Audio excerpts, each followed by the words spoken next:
posting now. Let me edit the stuff I need to.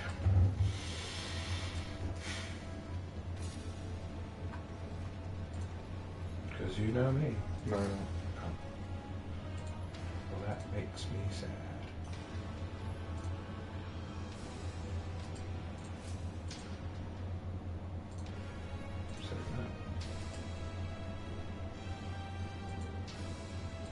Wish it were easier to get that done, but it is not.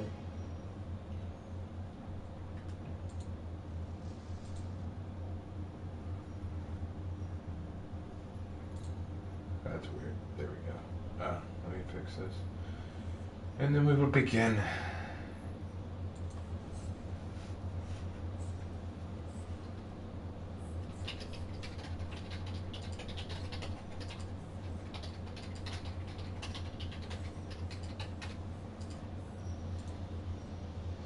Alright, we are live. Alright, let me send this to Hannah real quick because she asked for it. Since when do we placate Hannah? More often than you'd think. It died.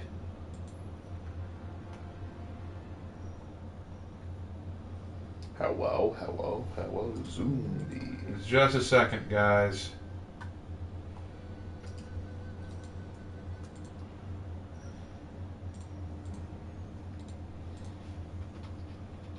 Hola.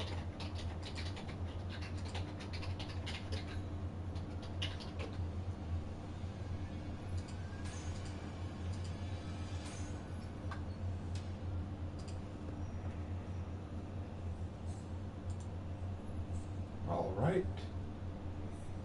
I don't know what that is. Okay. Back to it. How we doing, Lord? There we go. We're doing okay. We're doing okay. We appear to be. Good. Well done. Well then, let's get started. I say. Why? Because I said. Fair enough. Wasn't that what Darkwing Duck said? Just like. No, not Darkwing. Negaduck. Negaduck. It's like I say, I get the loot. Well, why do you get to decide? Because I said. Yeah, that sounds reasonable. Gotta love a guy like Negaduck. just Jim Cummings is just always a great voice actor. Yeah, for sure. Darkwing Duck. Let's get dangerous. I just loved his design, that oversized hat. Wait, was he an Inquisitor? He may have been an Inquisitor. Raven Lark, hope you're both well. Good luck with the killing and cheek slapping. Cheek slapping? What? Whoosh. Hey Raven, you going solo tonight? Yeah, I am. I'm not in the best frame of mind, if I'm being honest with y'all. Been a long week. Been a very long week, and it's not gonna get any shorter. We got a lot going on, folks. A lot going on. But that's not gonna stop us from trying to have a good time, Isaac. So let's have a good time.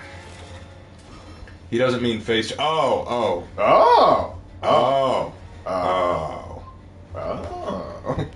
You wouldn't do that work.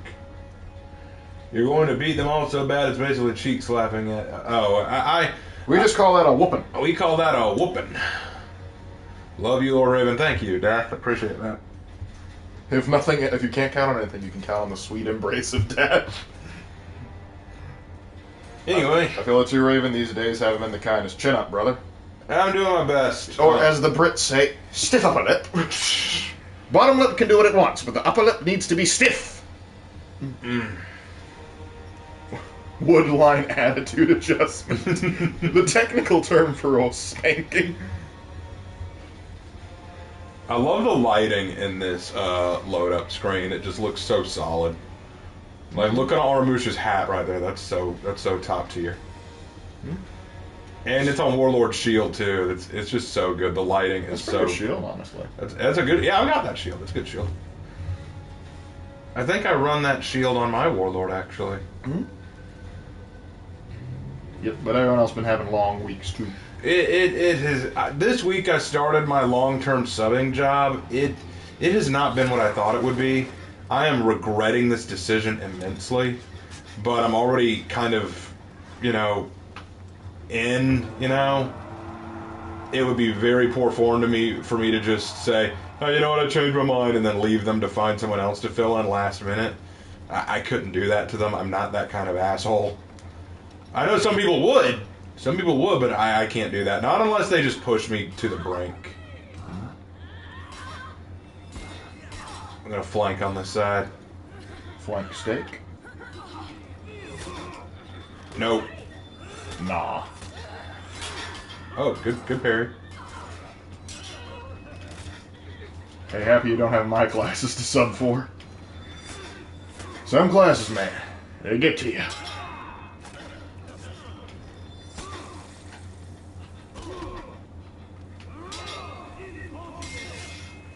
Oh, tragic. This is gonna hurt.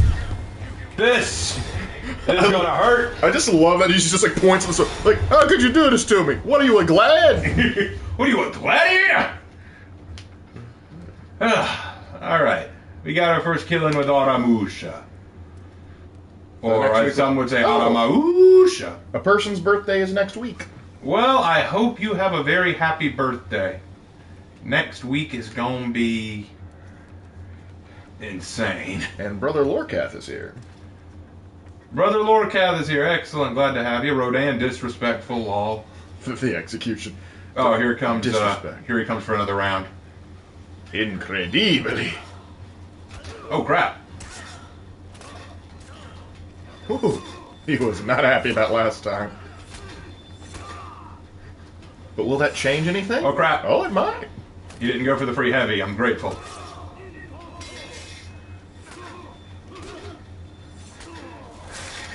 He's a little too predictable. Yeah, he plays like me. Well, he doesn't feint out of anything. Like I said, he plays like me. He doesn't do fully charged punches. He always tries to parry or dodge me, so it's easy to get that free guard break. So, works out well. Do it to him.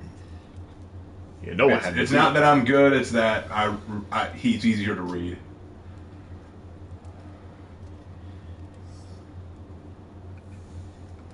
Is he coming again? Come the wows. Oh, here he comes. Buddy! Welcome back.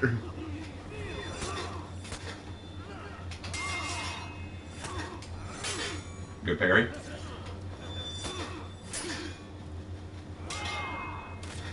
Alright.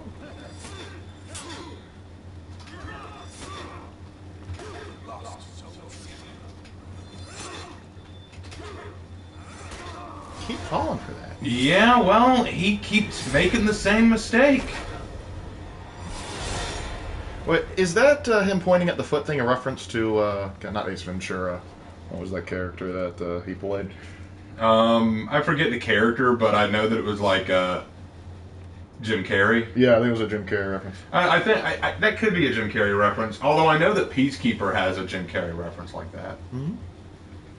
Pretty stubborn. Well, you gotta admire his tenacity. That's Rome for you. It's Rome. Like, he's gonna keep throwing himself at a brick wall and hope it breaks for him. I mean, look at the Second Punic War. All right, I beat the crap out of the Romans 32 All right, different times. a new player has joined. Who is Sigmar? Sigmar! Sigmar is the the first emperor of the Empire of Man in Warhammer Fantasy, and also a god. Oh, wait, how'd you do that twice? She did the same move twice. That was the same, first, guys, didn't she just do the first feat twice in a row?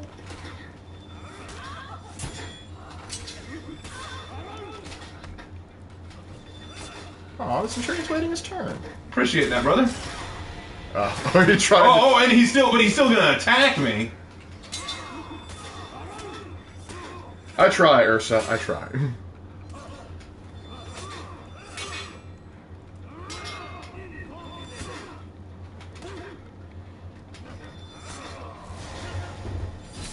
Again.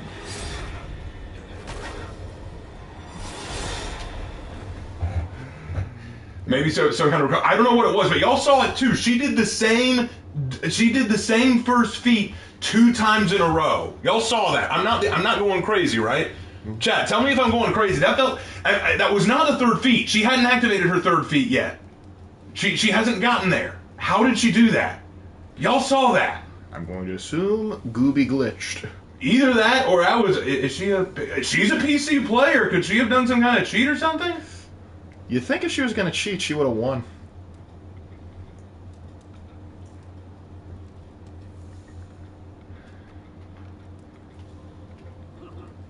Did you take your meds, Raven? What meds?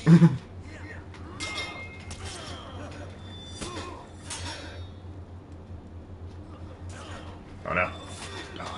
Dude, you need to learn to charge that punch. I'm afraid experience. Or at least bait me into my dodge attacks. Alright, he's getting somewhere this time. Hey, there you go.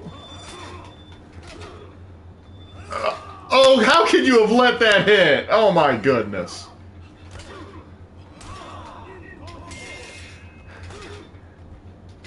You had me.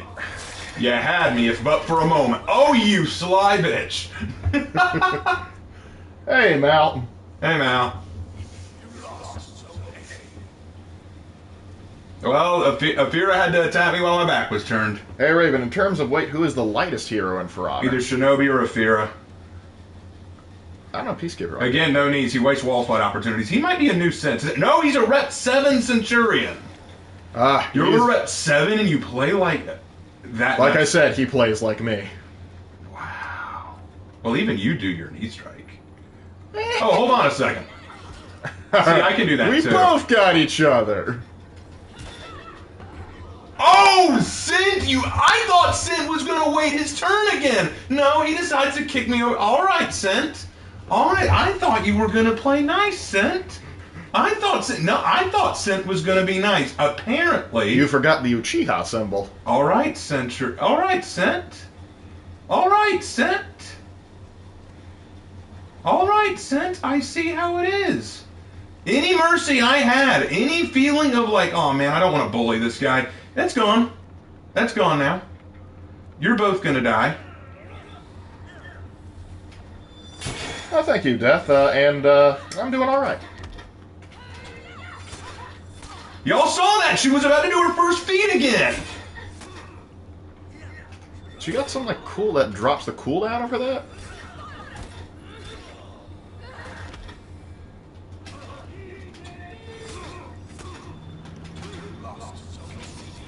She did it again! Y'all are seeing this!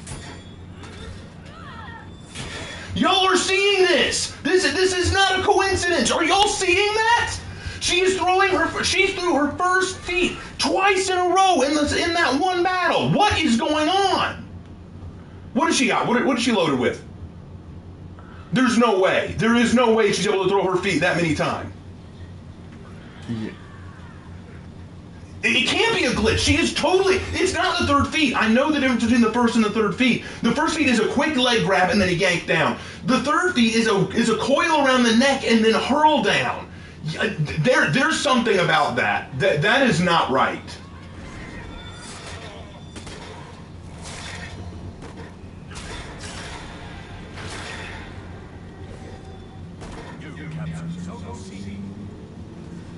That is not right. Y'all, tell me in chat if you think I'm wrong. Tell me if you think I'm missing something, because I swear that doesn't make any sense.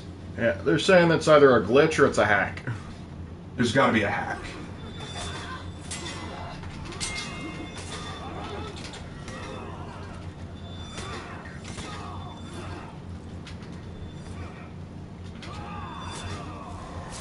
We meet again. Yep, this is for earlier.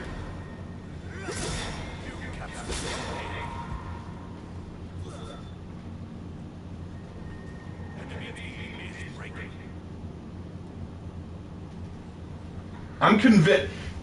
Okay, it's either a glitch or it's a hack.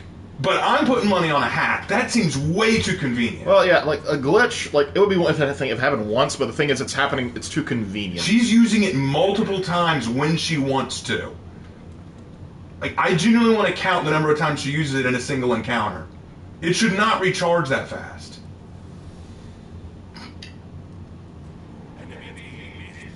I'm just going to hold this spot like I did earlier and see who shows.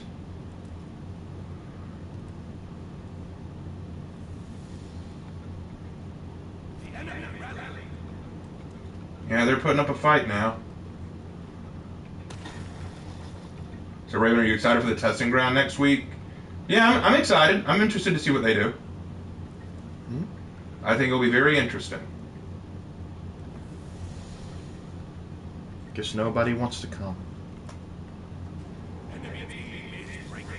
Yeah, I guess they don't want to come here. It would help them if they tried to fight for it, but no. No. I guess they're scared of me. Fair. Like you should be in this and give Raven some back. I'm afraid I would probably be a detriment more than I would be an actual assistance.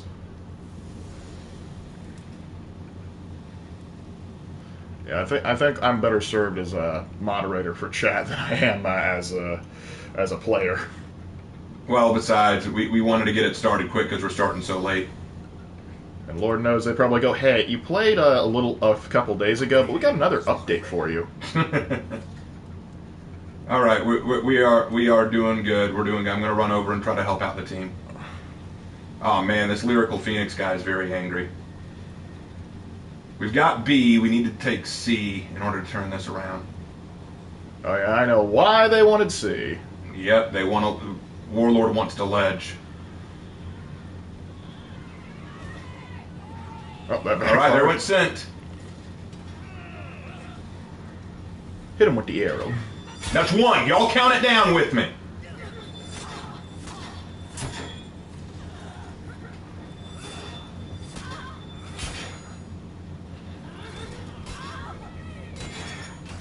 Okay, we got her. We got her before she could pull it off again. Yep. That was still sus. I still declare that to be extra sus.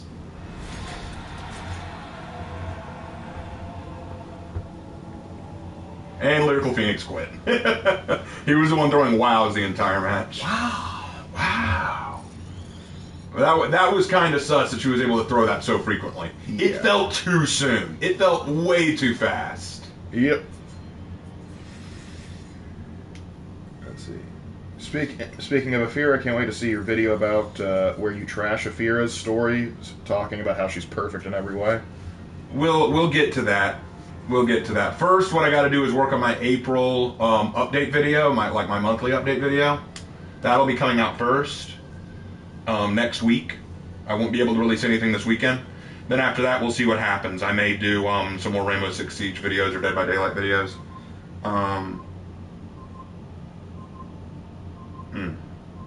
Yeah, we'll have to see what happens. Hey, Raven Lark, thoughts on Big News Morgans from One Piece? What was that? Thoughts on Big News Morgans from One Piece? I don't know what you're talking about, honestly. By the way, the wolf or sheep execution is back. About time. Yep. Let's see. That leads me to believe that You ever think we'll get Test Your Metal again? Well, yeah, that's what I was about to say. I think that that execution came out with Test Your Metal, so I think that they're bringing it back. Like, I think that's why they brought it back, because Test Your Metal's coming. How does this work out? Let's go. The journalist vulture in One Piece. Oh. I don't know much about that. Why am I alone? Why? God.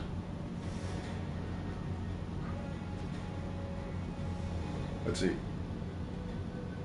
Has Lark written any stories? Obviously, I come up with a few concepts. I had a short story I wrote in high school, and I have a few short stories I wrote in college, but nothing to the same extent Raven's done. Ubi wanted to reflect your... Oh, gosh. Jaguar. That wasn't nice. Jaguar, that's mean. Yeah, I'm screwed. Well, hey, Lark, who do you prefer, Skanderberg of Albania or Vlad the Impaler? Vlad. Going with Vlad. I prefer Vlad too, but Skanderberg is awesome. Ubi needed to nerf Raven. Honestly, I'm actually used to this setup. Like that. This is when they should make bot force. Yep.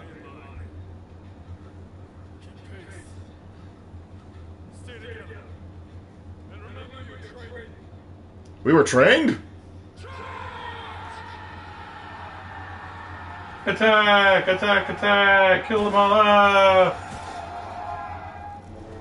They're fighting over the last cake in the commissary. Alright, I've got a Nobu, a Nusha, and a Kensei. That's all good, Jaguar. We knew you were joking. I didn't. I took that personally. Alright, Michael Jordan.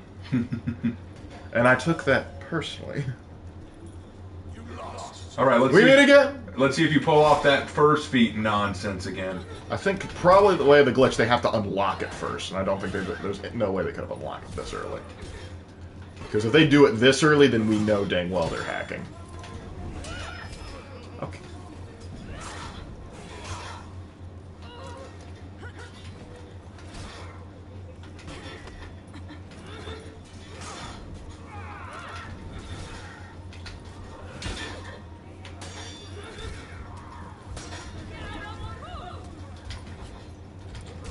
Crap. I just randomly thought of this. I remember a video from the official Avatar YouTube channel claiming that somehow Uncle Iroh was a villain, but the video has been taken down. So, yeah, as it should be. As it should I will be. not listen to such slander and heresy.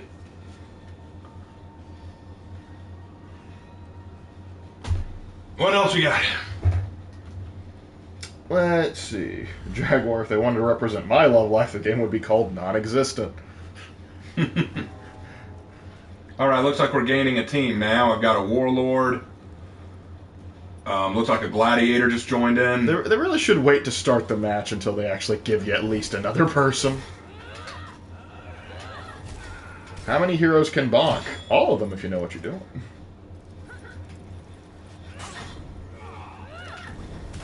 There's the first one. Alright, keep track.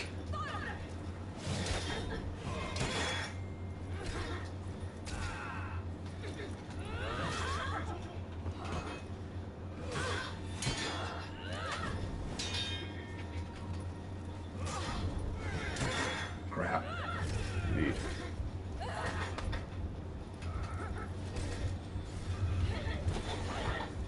Not doing nearly as well this time. Oh well. Today hasn't been a good day anyway. Let's see. Do you think Kyoshin needs a nerf? I feel like it's very hard to punish or counter him. I really think that they should get rid of his undodgeable properties on his lighter heavies. Yep, I would agree with that. I would agree with that. Well said there, Harvey. Well, unfortunately, I may have gained a team, but it doesn't look like they're doing much better. Looks like they're all friends, though. Yeah, it looks like they're all buddies. They all have the exact same emblem, so I expect them to gank pretty hard.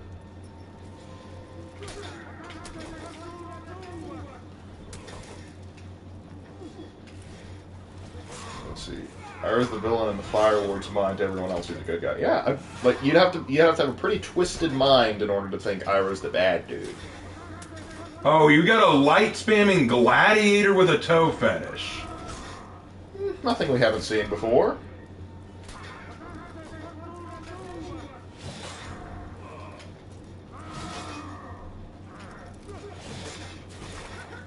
Kind of predictable. Yeah, okay, there's number one again.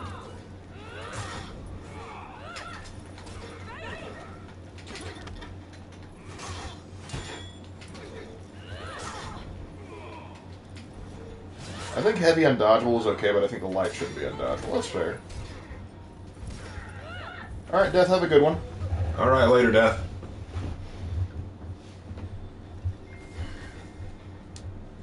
Looks like that Afira and that Gladiator are friends. In fact, I'm willing to bet that Gladiator is, let me see. Yes, that Gladiator is the Centurion from last time, and you'll notice the Afira came to back up the Centurion before.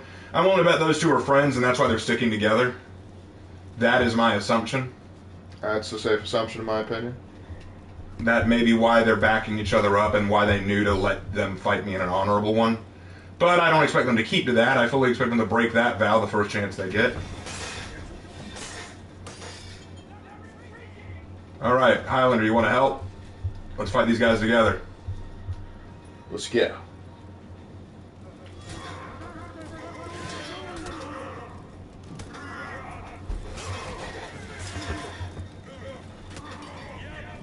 Go after the Aphira.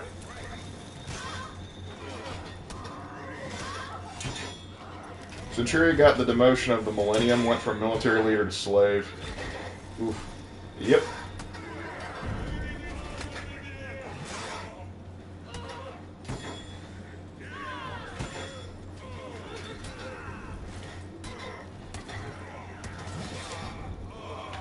Oh dear.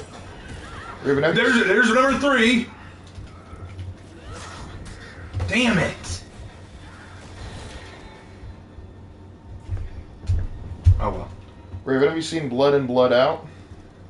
No. Nope. Raven, are you going to make a Joan of Arc video? Not anytime soon.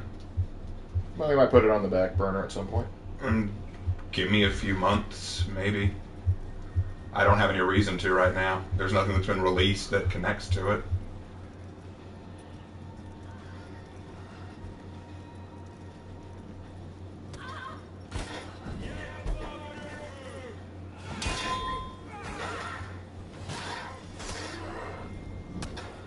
There we go.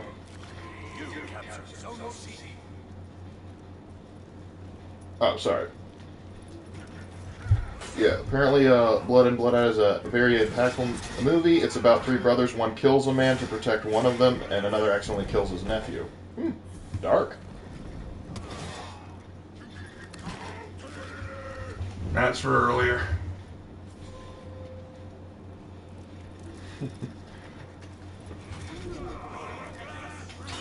Military leader got demoted to a slave and now needs help from a malicious librarian. That's one way to look at it, Jackalberg.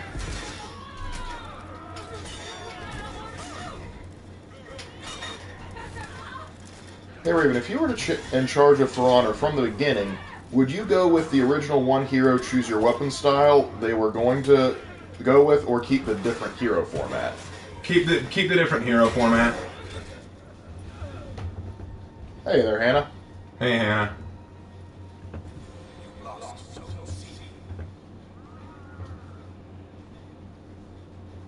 You'll notice that Aphira really has to babysit Gladiator. He does not play well. Yeah, it's just like when you and I play together. You're better than this Gladiator. Like, no question, you are better than the Gladiator. Not if I'm playing Glad. Well, Gladiator's a little bit of a complex hero to get the hang of. I find that's true with a lot of the assassins, except for maybe Orochi. I'd love to see the original plans for the game. Yeah, I think this goes for a lot of games. I'd like to see sort of like the blueprints for them.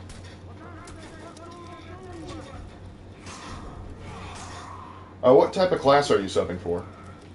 Science. Earth Science. Hey, just got back from training today at MMA. Might have torn a rotator cuff. Ooh. Hope not, dude. That's not fun. Thanks, Brock.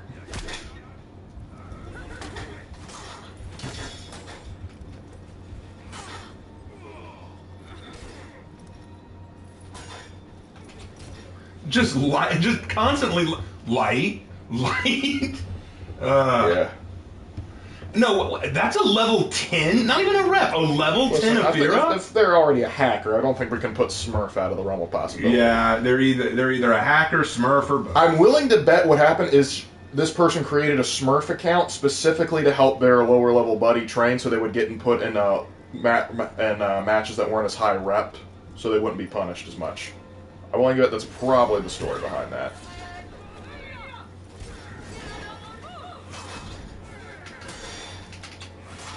We gotta hold out for backup. There's the first one.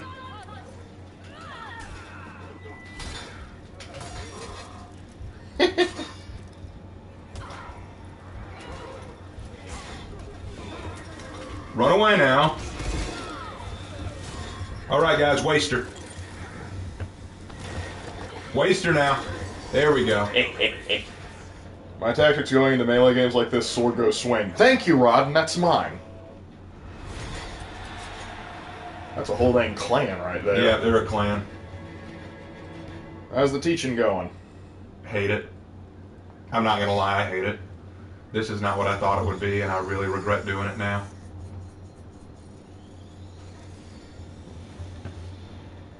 Like, if y'all can't tell from the sound of my voice and from how quiet I am absolutely exhausted. This whole thing has been a pain. Yep.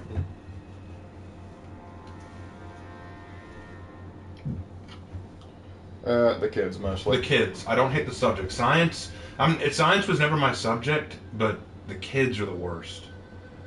I go in and my first block is empty. I don't have anyone. But then second block, these kids have no respect. They don't listen. They talk back, and I'm stuck with them for an hour and a half. It is absolutely abysmal. I know they're not doing their work, but I have no ability to check up behind them and make them. Then I go on to third block, which is about an hour and 45 minutes. They're not as bad, but still loud and obnoxious, and I still am stuck with them for an hour and 45. And then fourth block, last one, an hour and a half again. And they're, again, not as terrible, but they're just loud, talkative, they talk back, and I know none of them, well, none of them's an exaggeration, most of them are not doing their work. Most of them are not doing anything that they're supposed to do. They're just hanging out, doing TikTok, sitting on their phones, doing whatever the heck they feel like, because they know I can't check behind them. I don't have internet, nor do I have access to their work. I remind them every class period, hey guys, just so you know, your work is going to be checked. It's going to be graded. Not by me necessarily, but you're going to be graded. And they don't care. Have you taught them the power of the Flammenwerfer? No. Oh gosh, we wish. I haven't taught them a damn thing. Because the truth is what it is. Here's what it is. The teacher has it where every day they're supposed to go onto this website called Edgenuity, which is basically a site where each day they have a different lesson to go through and questions to answer, and they turn it all in for a daily grade. That's what they're supposed to do for class. Every day, that's what they're supposed to do. I don't have to teach anything. And you might think, oh, well, that's easy then. You don't have to teach. I sit there for an hour and a half watching them do nothing. It would be one thing if they were all quiet and working on Edgenuity. They're not. Most of them don't care. Most of them aren't doing it. One of them straight up checked her grades today and said, oh, good, I've got a 69 in this class. I'm doing good. You think a 69 in any class is a good grade? Is that what you think? If I'd gotten that grade, I'd be mortified. Yep. Well, I was at my wit's end today because they would not listen, and they were just talking back the whole time. So tomorrow I'm just gonna lay down the law. I tried being lenient. I tried being nice. Another thing to consider though is when we were in high school, a 69 was the lowest grade you could get and still be passing. Now it's a 60. Yep. Yeah, the American education system had exactly what I would call stellar, and I work for it. Well, I've decided that whether, like, I'm not going. I just don't want to do it no more. Next year I will not. Next year I will not.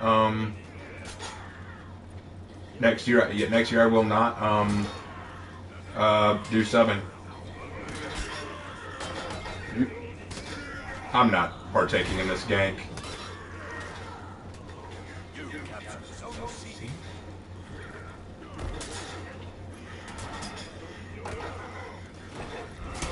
Gosh, if only we could, Jaguar. What happened to kids just reading books instead of being on their phones all the time? Some kids do read. Some kids will read and do what they are told, but the problem is everyone has a smartphone, and even the kids that are well behaved, they still are attracted to that phone. It's a pull for them, and so it's a constant battle.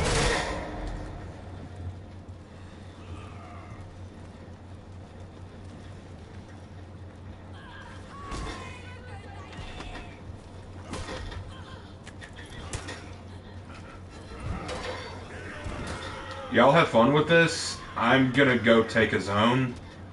I don't like this ganking y'all are doing. It's not letting us win. It's just giving y'all kills, and we need to take zones, so I'm going to A. Yep.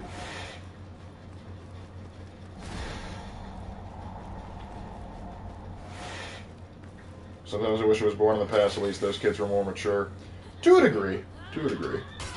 Often at times it depends on location, school, a lot of factors involved.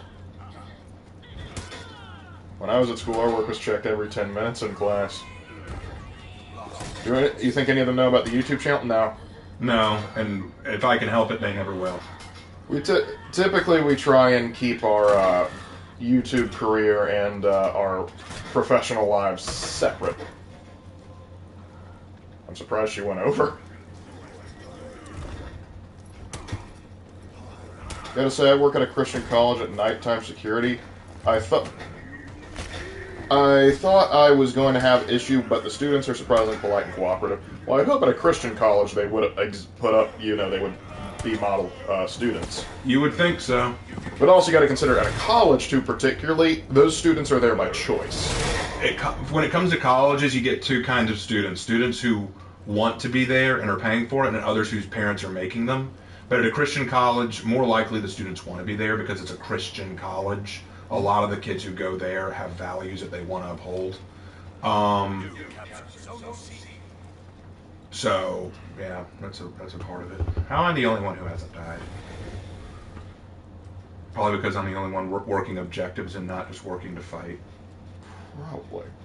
And I'm sorry if I sound out of it. I'm really tired, guys. Part of the reason why I was so late was I had to rush here after eating.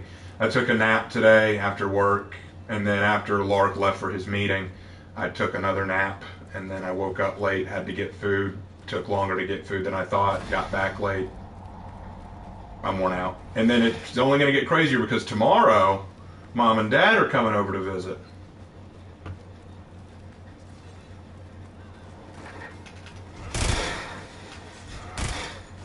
Like, sure, I would really take out my phone in class on the Zoomer, but only if I had all my work done, only if the teacher was okay with it. But some people just had it out during every class.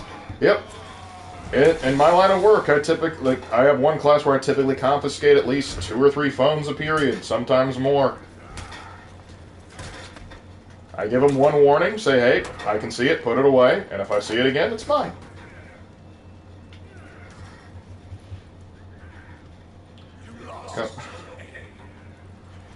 If it makes you feel any better, there's around 35 of us kids here willing and wanting to listen to you. I appreciate it. I wish I could sit with you guys for 6 hours. That'd be one heck of a stream. Can you imagine? It's like, yeah, since you guys want to be little craps, I'm going to stream in the middle of class. You kids have fun. That'd be wild.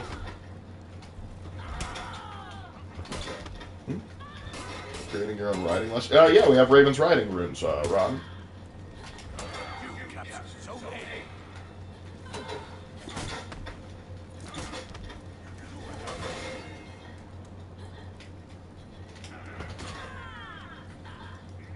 Run now. Run away. There you go. Get out of this zone. I know her type. When they feel like they're out, when they feel like they can gank, they will do it. But once they feel overwhelmed, they bail. You'll notice she was more than happy to gank up on Warlord when she had the chance. But once I came in and took out one of her buddies, she bailed. One of the clan kids quit. What can you tell us about Godfrey of Bouillon? Godfrey of Bouillon was the first defender of the Holy Sepulchre, one of the leading Crusader kings who led the first crusade, and an absolute giga-chad. Yeah. Didn't he kill a bear? Oh, okay, so 2 members of the clan quit. All of them left. All of them left. Great. Wasn't he the last of the 9 worthies? I'm not sure about that. I don't know about that.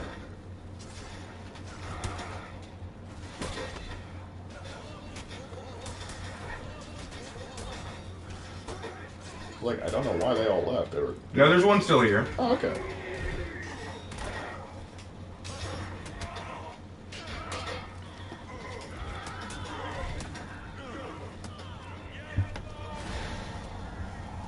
Yeah, clan kids quit when they don't get what they want. So well, one of those clan kids has stayed. The Highlander. Good for Highlander. What a champ.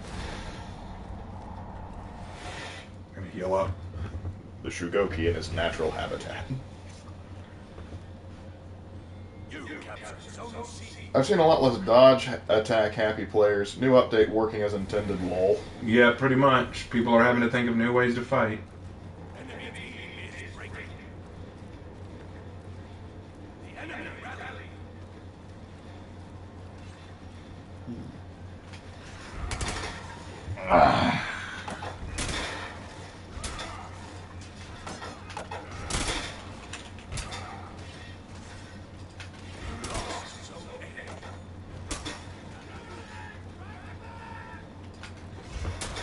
Let's see.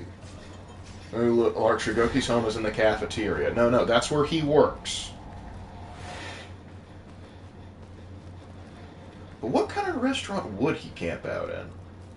Because I know we would say, like, oh, a sushi place, but that'd be kind of too stereotypical. I feel he'd like to branch out. Good light parry.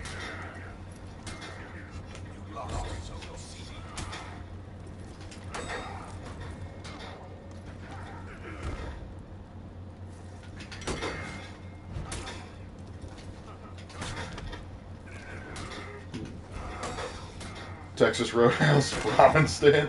Whatever it is, it would be all you can eat. More than likely. One does not get to his size by being skimpy on meals. He's a shoot date, he would be a beef bowl. Oh, wow. Okay. Okay, dude. Sure. Well, you killed me with a light, so that means Highlander has a better chance of kicking your ass. You moron. Honestly, I'm more disgusted that if he's using a default shield. Leave it to Warlord. Yeah, I might switch to just playing bots tonight. I'm not in a good mood. And it's not the game, it's just...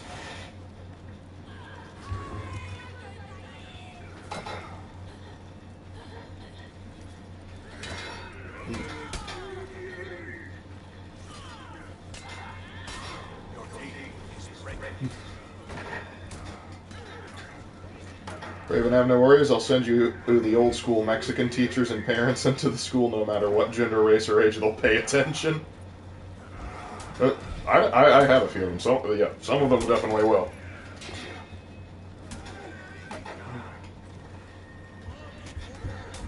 What faction do you like least in For Honor? I don't know. I like them all to some degree.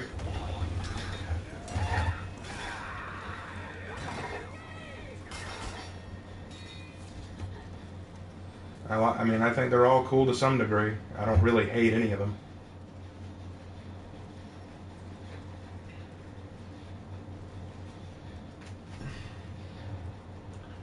Golden Corral, Shigoki sits a chair at the buffet despite staff protests. What are they going to do? Try and make him move?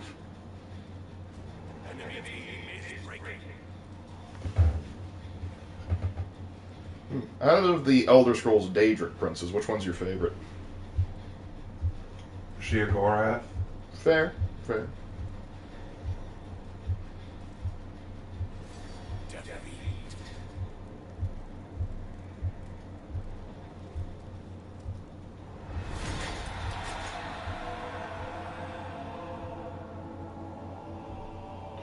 Oh, LeBoge says that his literature teacher loved your Dracula video. Oh, good. I'm glad that they did. Excellent.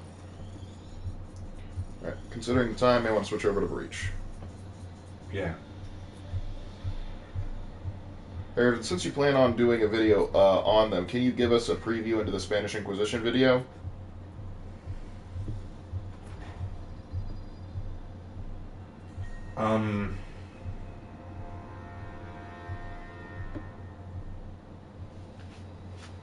The Spanish Inquisition was not the first Inquisition. The original Inquisitors were not made to punish heretics. They were made to just discover heresies. See, back in the medieval age, there were a bunch of heretical sects of Christianity, like the Cathars and the Gnostics, who were going around making up things to try to claim that, you know, that their way was the true way, the Catholic Church was wrong, because some of them were tired of the Catholic Church in general, so they started making their own sects and ideals about Christianity to suit their needs, and the church wanted that stopped. So they declared these things heresies, but they started spreading all over the place. And the problem was, people started declaring their neighbors and friends heretics. Oh, you're a heretic. No, you're a heretic. You practice this heresy. You're a heretic. You know, that kind of thing. And this turned into a problem because most of the people weren't educated enough to understand what a heretic was. They didn't have church training. So when they came before the court to say, hey, these guys are heretics, the court had no idea what to say, because these were secular courts run by the king or queen, and the king or queen may not have known what a heretic was. They may not have had the idea. So people would get executed falsely for being heretics. So the Pope said, no, we need to fix this. We need to make sure that if we're killing people, they are actual heretics. And even then, we don't want to kill them necessarily. We want to try to convert them if we can. So he instituted inquisitions. And the inquisitions weren't organizations. It was just it was an action. It was a thing. You declare an inquisition, kind of like you declare a crusade. What it was he sent out friars and Dominicans, trained people of the church, who would be able to go to these courts and say, hey, this guy, this person, Charlie here, everyone says he's a heretic. Is he a heretic? So then their job is to say, all right, well, let's talk to him, let's talk to his friends, let's talk to his neighbors, let's get the consensus, is he a heretic? And then once they find out, they'll say, okay, this guy's clearly not a heretic. Or they'll say, okay, yes, you've been practicing some heresies, so you need to repent, my son. You have a chance to come back.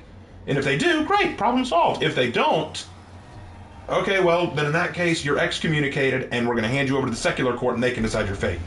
Under these early inquisitions, they never executed anyone. Well, they did, but the Inquisition didn't do it. The Inquisition did not have the job of execution. The Inquisition could not execute. Only the secular court does. All the Inquisition could do was excommunicate. That was all they could do. And this worked out really well. Because of all the cases that were brought before the Inquisition, only about a tenth ever resulted in an execution. Most of the others really, like I think about 70%, resulted in just penance, where they had to, do certain things to repent.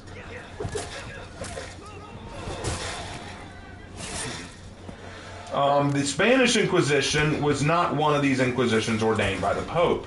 See, what happened was, after the Reconquista, all these Muslims that were still living in Spain, you see, what happened was, Spain was trying to get the Muslims and Jews to convert to Catholicism. And you might think, oh, that's forced conversion. Well, understand the situation they had during the Reconquista. Anytime the Christians would take a land or kingdom that belonged to the Christians, they would give the Muslims the option. You can either stay and live in peace, or you can leave, or you can convert. Those are your three options.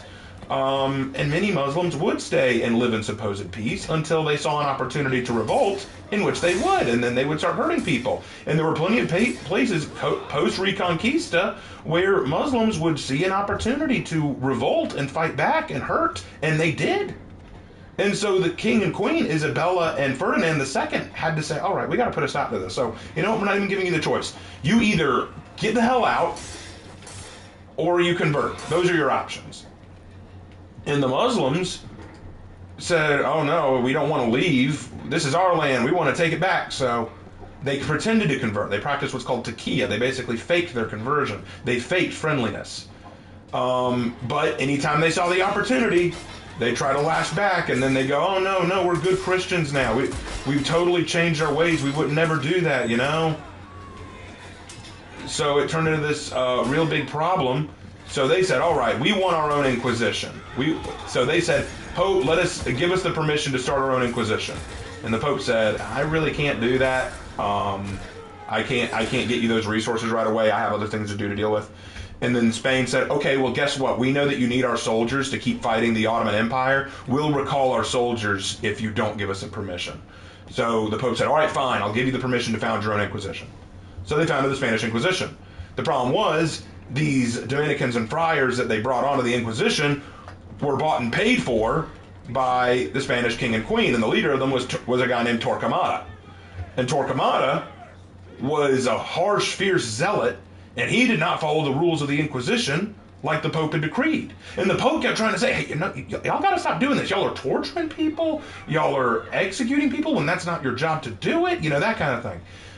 So the Spanish Inquisition was very different from what people realized. But here's the funniest thing about the Spanish Inquisition. Even with that whole thing about, they're all evil and they do horrible things, which they did, still, only a small number of cases under the Spanish Inquisition were found guilty and were executed. Only a small number. Now you might think, okay, but then Raven, how come there was so much Jewish persecution? The reason for the Jewish persecution is the Jews at that time loved to latch on to the victims, to the minority. So, since the Muslims were the ones being oppressed, they identified with the Muslims, and they wanted to work with them. And because of that, the Catholics feared the Jews too. The problem is the Muslims were way more crafty about hiding their true faith. The Jews were not. They were very open about it. See, a Muslim, you go, are you still practicing Islam? No, I'm a good Christian. You go to a Jew, are you still practicing Judaism? Yes, I am. All right, rack them up. You know, that kind of thing. It became a lot easier to find non-compliant Jews than it was to find non-compliant Muslims. And then you might say, okay, then why do we get such a bad reputation about the Spanish Inquisition then? Easy, because England won the war. There you go. And England ran a propaganda campaign which basically demonized the Spanish Inquisition. It's also why we think Napoleon's short. When England won the war, they basically made up what they wanted to. If there's anything Britain's been good at historically over the centuries, it's their propaganda machine. Now, I'm not going to pretend like the Spanish Inquisition didn't do some bad things. They certainly did. But they've been blown out of proportion by popular media. I highly doubt any legal organization is sunshine and rainbows.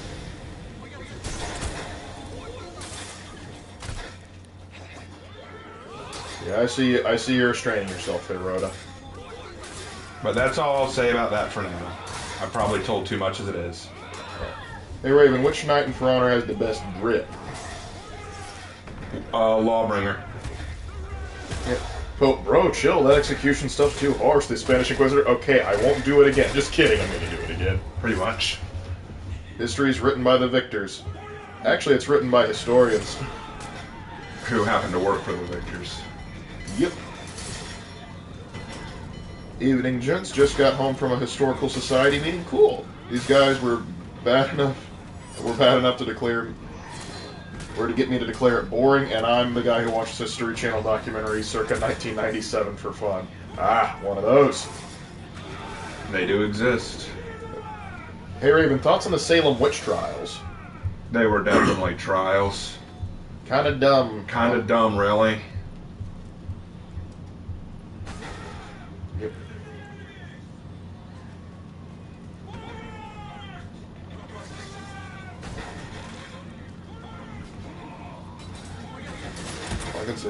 All I can say is the Inquisition. What a show! The Inquisition. Here we go. We know you're wishing that we'd go away, but the Inquisition is here and it's here to stay. Hey, Torquemada, what do you say? I just got back from an audit de fe. Audit de fe? What's an audit de fe? It's what you ought not to do, but you do anyway. Da-da-da-da. Scop, skeet-a-dot, Will you convert? No, no. Will you confess? No, no, no, no. Will you say yes? No, no, no, no. I asked very nicely. I said pretty please. I've hit up their hands. Let's work on their knees. Now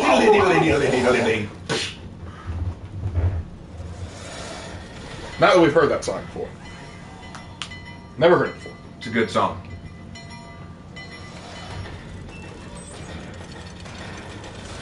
You're living in tornado watch there, Jackalberg. Hope you get through that. Hey, Raven and Lark, what if the 40K Inquisition was more like the Spanish Inquisition?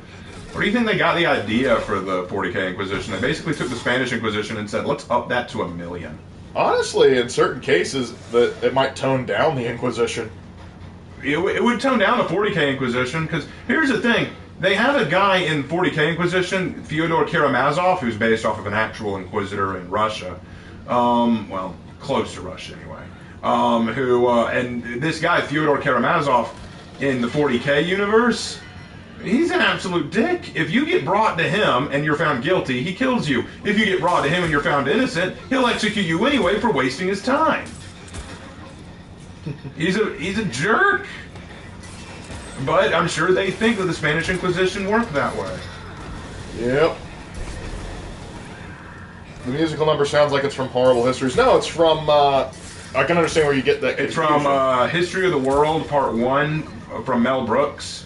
Yep. Basically, it's called The Inquisition.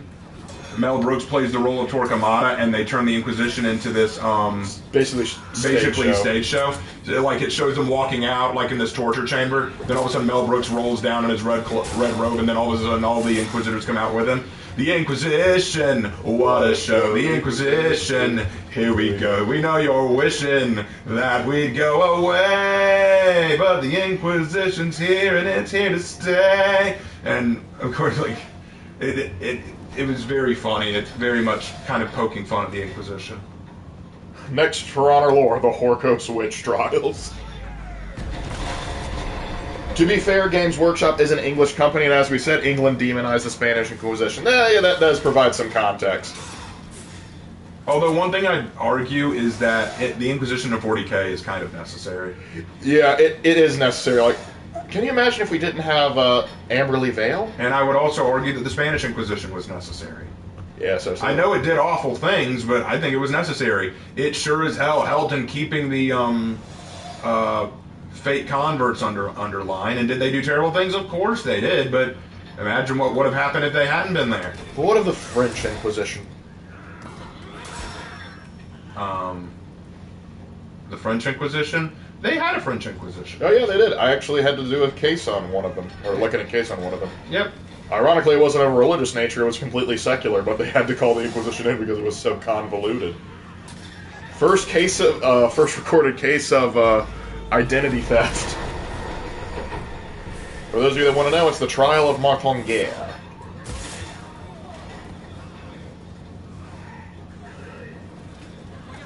Every time you sing that, I can't help but boogie a little with it. Oh yeah, it's a good song to boogie to. It's a good show to.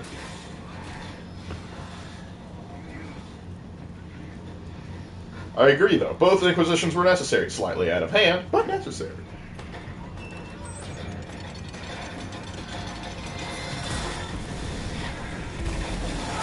There was also a Portuguese Inquisition. Yeah, if you were a Catholic country back in like the late Middle Ages, early Renaissance period, you probably had an Inquisition. Yep, the Portuguese had their own Inquisition too. Only Britain didn't have an Inquisition because they were trying to go that Protestant route thing. Yep. You know, I don't think duct tape's going to fix that. Nope. Raven Lark, thoughts on custom games mode where we select the arcade buffs to play with our friends? That'd be interesting. That'd be kind of cool.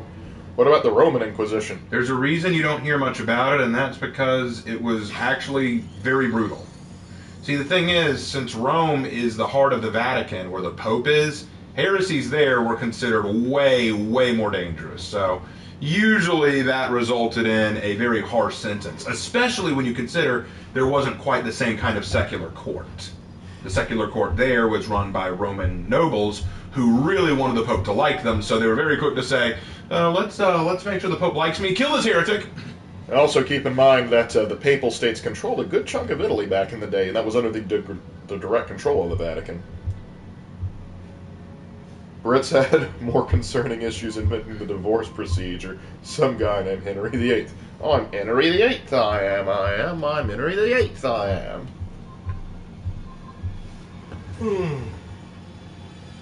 Hey, what's your opinion on the Pegasus Rider ornament for Warden? I would need to see that one. Most of Warden's ornament, though, don't impress me, if I'm being honest. Let's see, maybe it's worthy of a Bretonian knight. Basilides, this will not stand. This will not stand. Hey, Raven, didn't you write a fanfic for Star Wars at some point? Yes, I did. I think. It's been a while. I write those. Yes. It wasn't a fanfic. It was a story that I was going to do. Basically told in the time of the Old Republic. Star Wars, Forces Calling, I believe I called it. Hey, Raven, who did the Conquistadors serve? The Conquistadors worked with the Spanish, and thus the Spanish Inquisition. The King of Spain directly. The story about the Twi'lek Jedi, yes. She was a Twi'lek Jedi apprentice whose master was killed by a Sith.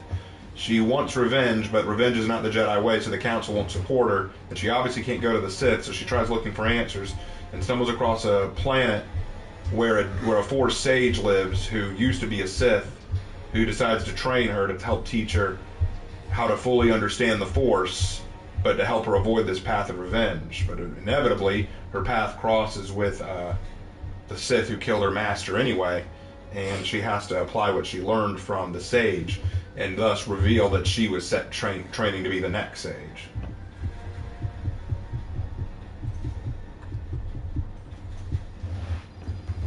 The fanfic where a Jedi and his Padawan encounter a gene stealer cult? No, that'd be scary. Oh gosh. The Star Wars galaxy barely survived the Uzong Vong. They are not ready for the dang Tyranids.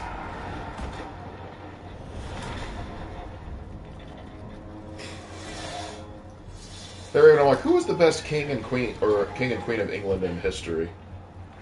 England. I'm probably going to have to go with Elizabeth I. I would agree with that. Elizabeth I was a Chad. Victoria wasn't too bad either. Yeah, but there's a real, there's more of a Elizabeth had more to do with the reason there's an Elizabethan era than Queen Victoria had to do with the Victorian era. For king, I know he didn't spend a lot of time in England, but I'm going to have to go with Richard. Richard the Lionheart. Even though he was technically French. Yes, yes indeed. Oui, oui. That's okay. There's also Henry V.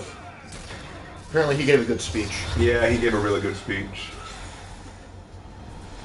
How would George Lucas react to your fanfic? I don't know how George Lucas would react. I don't know the guy. Knowing him, would go, well, it's not how I do it, but it's still better than Disney. Yeah, I'd say that too. Alfred. Oh yeah, don't want to forget Alfred. Alfred! If we can't like Richard for being French, we probably can't like Elizabeth for being German. Yeah, the difference is Elizabeth was far more English than Richard was English. Because you'd be hard-pressed to find catching Richard speaking English. Gosh. It's raining priors. It's raining priors. Hallelujah, it's raining priors. Black priors. POV George Lucas buys Raven's Star Wars story. I'd love it if someone decided to adopt my stories, like if For Honor adopted my For Honor and Glory story, or Lucas adopted my Star Wars story, or something like that. That would be great if Lucas just walked in, slapped like a cannon sticker on it, like, yeah, I'm out. How did Richard become king? His father died. Oh, you're saying because he's French, right? Because France basically had a monopoly on English land. Well, what happened is, the Normans, so, you have the Duchy of Normandy that gets formed. That's under the French king.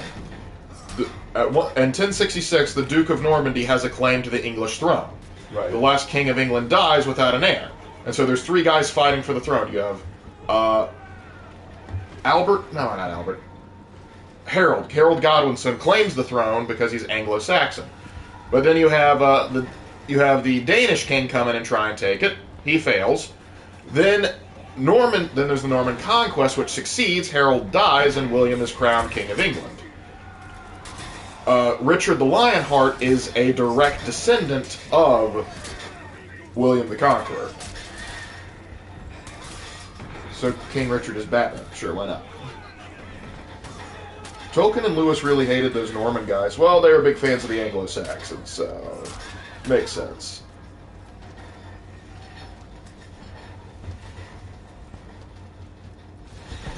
Yeah, that's true, Regulator. The Duchy of Normandy was a subordinate to France in theory, but in practice it was an independent state. And once they got control of England, that only made it worse, because they're like, you still work for me, right? Sure, of course. If you think so. Whatever helps you sleep at night, buddy. Oh, look, he's jamming out. And yes, I will do a how to build on this Lawbringer. Ravenwater, what made a bloodline royal? Because I never truly understand how they decide that. Basically, okay, go back way back in time, back into the days where people were still clubbing each other over the head with logs. Bonk. If you have a community of people who are all clubbing each other over the head with logs, the guy who clubbed the hardest and clubbed the best was the leader. And everyone after him, all of his children, they were the royal bloodline. Now that's an overgeneralization, and there are of course different accounts for how different bloodline royals worked. But That's essentially the idea. You go back into the ancient days to the very first patriarchs, and they did something that earned the respect and glory of the people, and they became the royals. And the thought was, well, if they're leading and they're that awesome, then clearly their kids are going to be just as awesome and carry on the line of kings and queens that kick all kinds of butt. Not realizing that this creates a bunch of inbred morons who are more used to being pampered than they are actually making any real change. Are you going to do a How to Build Deborah? Yes, I will do one of those.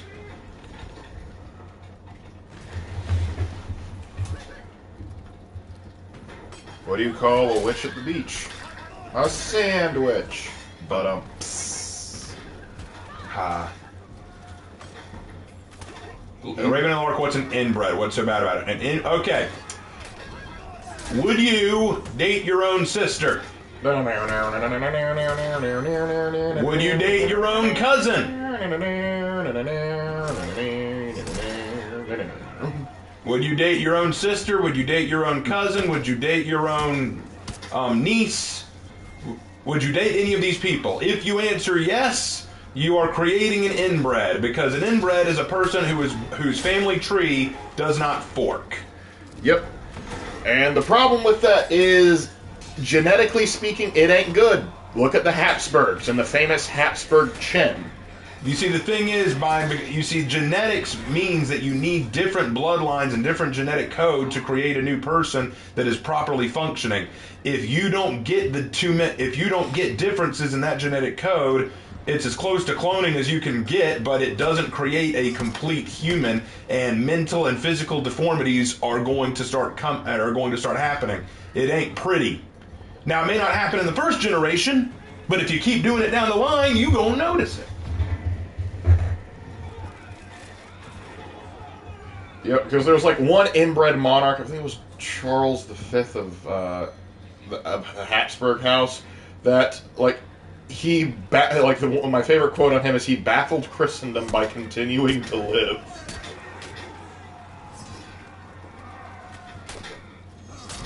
That feeling when I have no noble blood, but 3% of my DNA is illicit substances. We have noble blood in our family. Yep. When we get related to Mark Antony, some crazy shenanigans went on at some point. Yeah. Oh, Charles II of Spain. There we go. Here's a fun fact. Golden zebras are the result of inbred, so yeah. Well, I don't consider zebras a good test of moral character. They can be kind of jerks. They are donkeys. They are jackasses, scientifically speaking. Or King George III with his absolute mindless drivel. Yeah, he went crazy towards the latter end of his life, poor guy. Well, he suffered the biggest loss in his empire's history. What's interesting about that is Britain was like, oh dang, we lost the colonies. That sucks. Anyway, on to the next stuff. George never really could let it go. Well, it's the biggest loss their empire suffered, and the reason I say that is because America defecting led to many other British colonies saying, hey, we can do that too! Well, later on, but then it started a whole spurn of other European colonies to do it, but the British Empire, it's like, wow, that's rough. George took it personally because it's like, they weren't just rejecting the British, they were rejecting him as a ruler. Correct. And that's got to be rough. Yeah, it's basically like your girlfriend telling you that she wants to break up with you because you're a piece of crap. Like, all of your friends are like, oh man, that's rough. You felt it worse than they did. If I recall correctly, inbreeding first started in ancient Egypt. Probably where it was first recorded, but I'm willing to bet there have been people making that sin way before Egypt was a thing. And Crusader Kings 2 has taught me that the Zoroastrians liked doing it, though I think the modern Zoroastrians would look at me funny for saying it. And never forget, yeah, they're inbred morons. Speaking of which... Hey, Raven the Lark, why did a lot of royals do incest? Well, for a couple reasons. Number one, you wanted to make sure that your bloodline was good, and... Ironically. Well, here's the thing. When you have a society that is built on a caste system where you're born matters, you don't want the prince or princess marrying a mere peasant, do ya? So you better find them a royal boy or girlfriend. Well, what happens if you're at war with all the kings and queens around you, and you need some noble who's going to sit in, but the only nobles around are distant relations? Marry this guy. I'm pretty sure I've seen him at family reunions. Yeah, but it's far enough away. That still seems kind of sus. Do it or you're disowned. Okay. Well, and you got to keep an eye on it. Also, a lot of marriages back in the day were for political alliances. That's correct. Another reason why the Habsburgs got so inbred. Yep. Because let's say, okay, you have a brother and sister. The sister is married off to another kingdom. That's great. However, eventually, you want to renew that alliance, so you marry your child off to the child of that other kingdom. But now you realize, oh wait, they're related. Whatever. It'll make the family bloodline. Keep it in the bloodline. And so over time, like a lot of European royal families shared blood, and that caused the genetic conformities because royalty likes marrying other royalty. Which is kind of what I said, but better. Sort of, kind of. Not really. You said it better. Yeah, but that's also like... And you're like, yeah, because you were wrong. You're always going to be wrong no matter what you say. Like, yeah, Raven, it sounded better because I was right and you were wrong. I recall the middle-class families did this as well to ensure their property would stay under the family purview. Yes, they did. Ironically, Charles Darwin married his cousin, and that's what caused him to start looking into inbreeding, because he noticed some of his children had a lot of defects, so he's like, there's got to be something to this. So yes, Charles Darwin's children are a bunch of inbreds. Yep. Poor Darwin. Or you could be like King Edward IV and just marry one of your subjects because you're down bad. Hey, at least they added some genetic diversity. If I became a prince or a king, I'd want to marry someone that I knew would love me, not someone who just had royal blood. Yep. In some cases, it wasn't the most common thing in the world, but in certain cases, there were actually royal marriages that actually were quite happy. Ironically, Charles II and his wife got along famously until, the English kicked him out.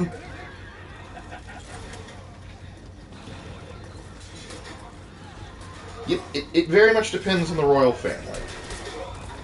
Because, Ferdinand and Isabella got along quite well, from what I recall.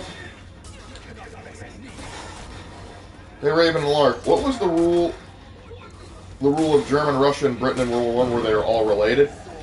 You had King George V of England, and you had Kaiser Wilhelm II of Germany, and Tsar Nicholas II of Russia, all of which were first cousins because their grandmother was Queen Victoria.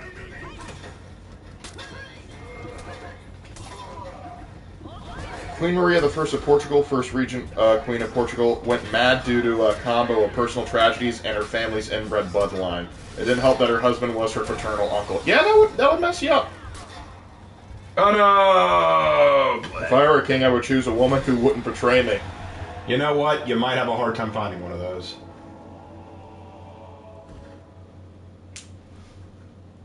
As long as they just don't marry someone who's 9 years old, Yeah, don't do that. That's generally bad. That's generally bad. Take note, certain prophets whose name I will not say. Yeah, Greg. Not Greg. Actually, there was one American Mormon listen, the Mormons considered this guy a heretic, and he was out there doing what he called celestial marriages, which was basically code for I can sleep with whoever I want. And you cowards can't stop me. The federal government then proceeded to stop. He got arrested hard. There's actually a movie on it called Outlaw Prophet. My liege, you are of age and must marry your sister 3 times removed, Clifton the 4th of House Bumbleberry, to ensure the purity of the bloodline. But she has a weird jaw, sir. But she's weird and icky, and I don't like it. Me no like. Me angry. Don't be EP 455. Yep. Federal government? I bet. The Tsar and the King of Britain looked almost like twins. They physically resembled each other so much. Yeah, the only difference is it looked like King George V never got any sleep. I know that feeling. Yep. I know that feeling. The one I feel bad for, though, is Nicholas II. He didn't deserve what he got. Nicholas II was a G. He wasn't the best emperor in the world, but he was a good man. Raven, Here's something I want to know if is true because I saw the series in Vikings. Did they really witness when the prince and princesses are in private honeymoon time? Did they really what?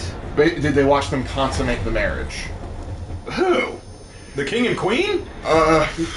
Let me go ahead and answer this. This wasn't just a thing for just royalty. No, people would do that. Like, Yep. as weird as that is. Now, keep in mind, they weren't, like, in the room, but they would sort of, like, have an ear pressed to the door. Yep. It was basically just sort of like, hey, marriage is working and they're going to produce an heir. Because keep in mind, at this time period, it's not just about, oh, they love each other, wonderful, and we're so happy for them moving on. It's more of, we have a vested interest in this. Dang, Alabama doesn't feel special anymore. Fun fact, the highest rates of incest aren't in Alabama or in West Virginia. It's in Washington State and Oregon. So stay humble, Pacific Northwest. Don't start copying Red now.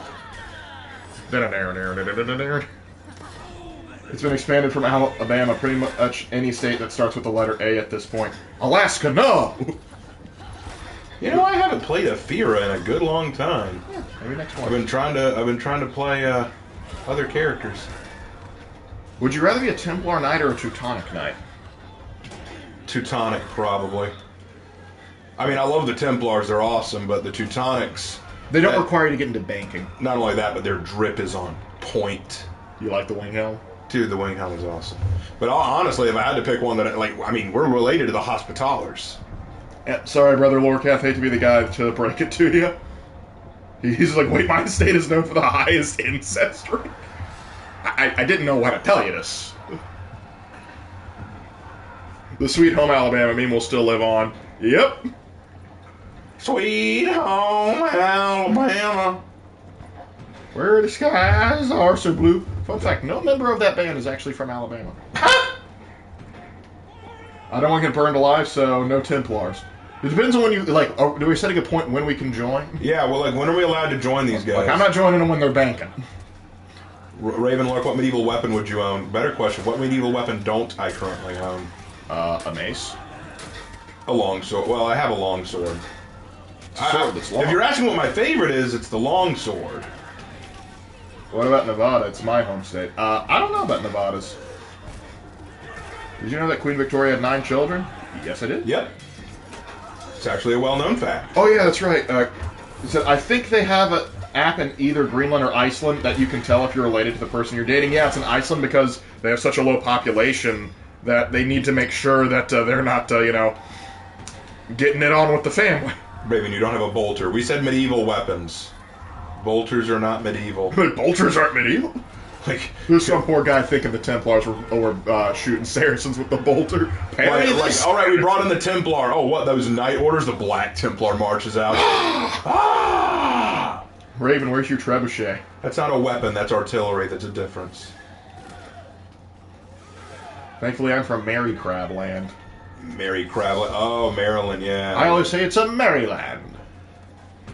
Mary Crabland! Boom. Hey, Raven, did you ever make a legend video of your Hitakiri? Yes, I did. Look up Kiku the Hitakiri. You'll find her.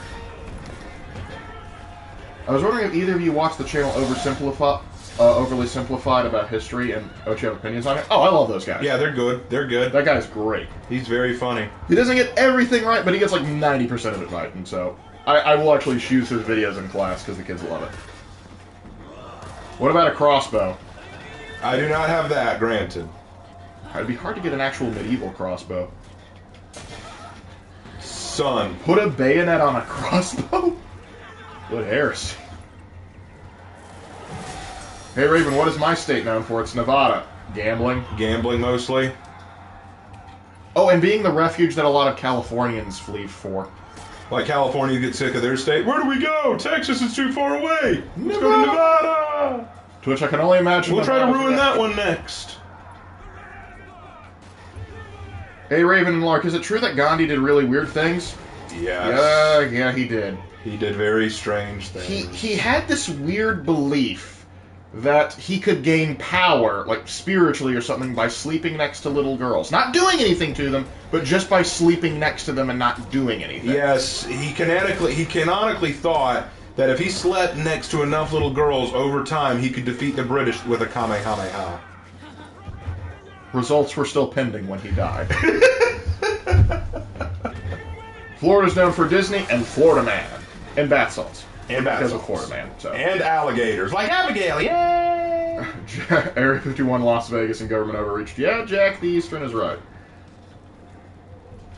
Is it still worth to buy For Honor today without DLCs? Seeing you guys playing makes me want to try sometimes. Yeah, let me say this about For Honor. I still love this game, warts and all, you know. It's not a perfect game, nor am I here to claim that it is. It's got flaws, it's got problems, and you will definitely hear lots of people on YouTube say where its problems are and say where it's messing up. And I will also say this, I'm not the best player. Like, don't judge my ability by what you see here. I'm pretty garbage. And there are days where I get really frustrated and I'll tell Lark, oh man, I can't stand this game anymore. I just can't stand it. But, as Lark says, each time I do that, yeah, you'll take a break now, but give it a day or two, you'll be back on it. And he's right, because I love this game too much. It's just too fun. It's just too creative. There's just too much here to like. So if you were to ask me, do you think I should get it? Absolutely, I really do. As long as, now wait for it, as long as you can accept that you're not going to be God tier at it, you're going to lose, and there are going to be absolute morons on this game who make it frustrating. As long as you can live with that, you'll be good to go. Because I think that with these DLCs, they've added a lot of really cool stuff. I love what they've done with Jormungandr. I love what they're planning to do in the future. They've got 2 new heroes coming, which very excited to see what they do. So yeah, I would say go for it, but it depends on your level of chill.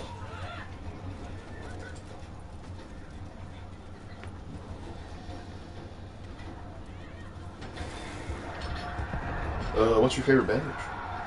What's my favorite beverage? Love me some sweet tea. Yes, Mike. Kansas is one of the only states that willing sets itself on fire every spring. Yes, it is. They need some form of entertainment. They're dagnabbit. Who would win in a fight, Teutonic Knights or Templar Knights? Teutonic, because they've got the more updated technology. Plus, their armor is sick. They win to drip.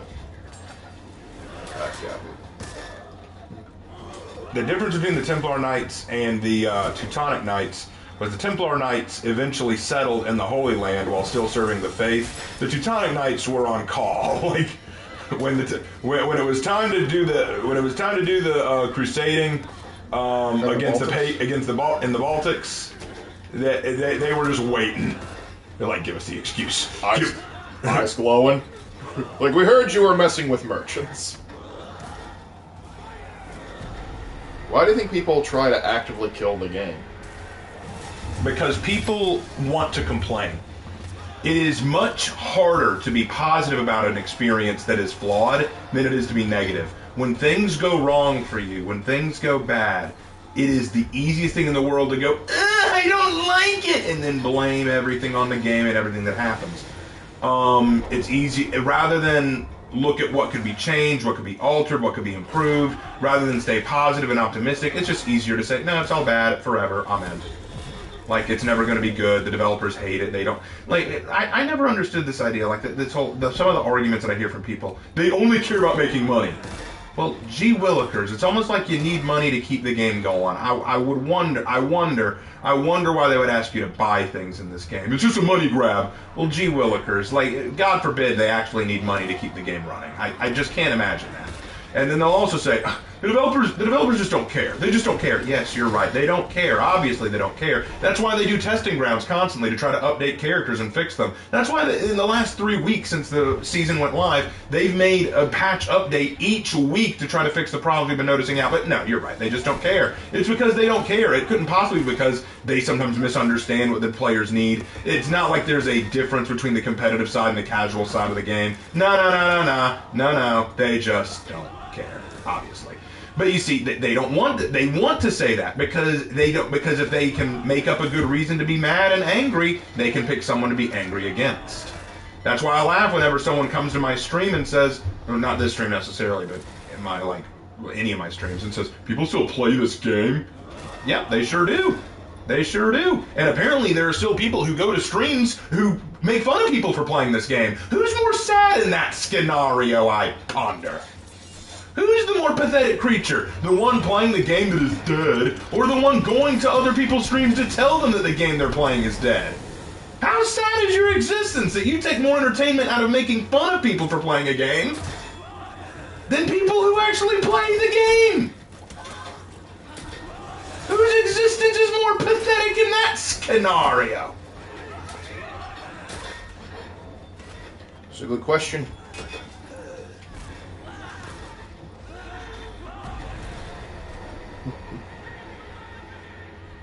People still play this game. People still make those comments. Sad times we live in. It's actually amazing how much For Honor has come back from the brink. There was a period where I genuinely was scared, oh man, this game's gonna die, this game is doing so bad, everyone hates it. It's come back, man. It has really come back swinging. It's not great, and I don't think it'll ever be like it used to be when it first came out. But it's been doing really well for itself. It has made some massive and very encouraging changes. Yes, I know that there were several things that people didn't like. The Yorm rework was way too strong. The Lawbringer testing ground looks way too strong. The pirate is weak as shit now. Like, there's things that need to be fixed. But as I said, I predicted they would be. And guess what? Ta-da! They are.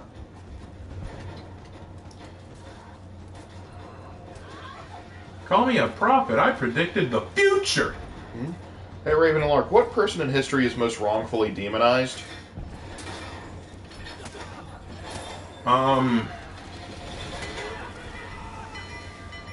We did talk about Vlad the Impaler previously. Vlad, he's one. Nicholas II. Nicholas II.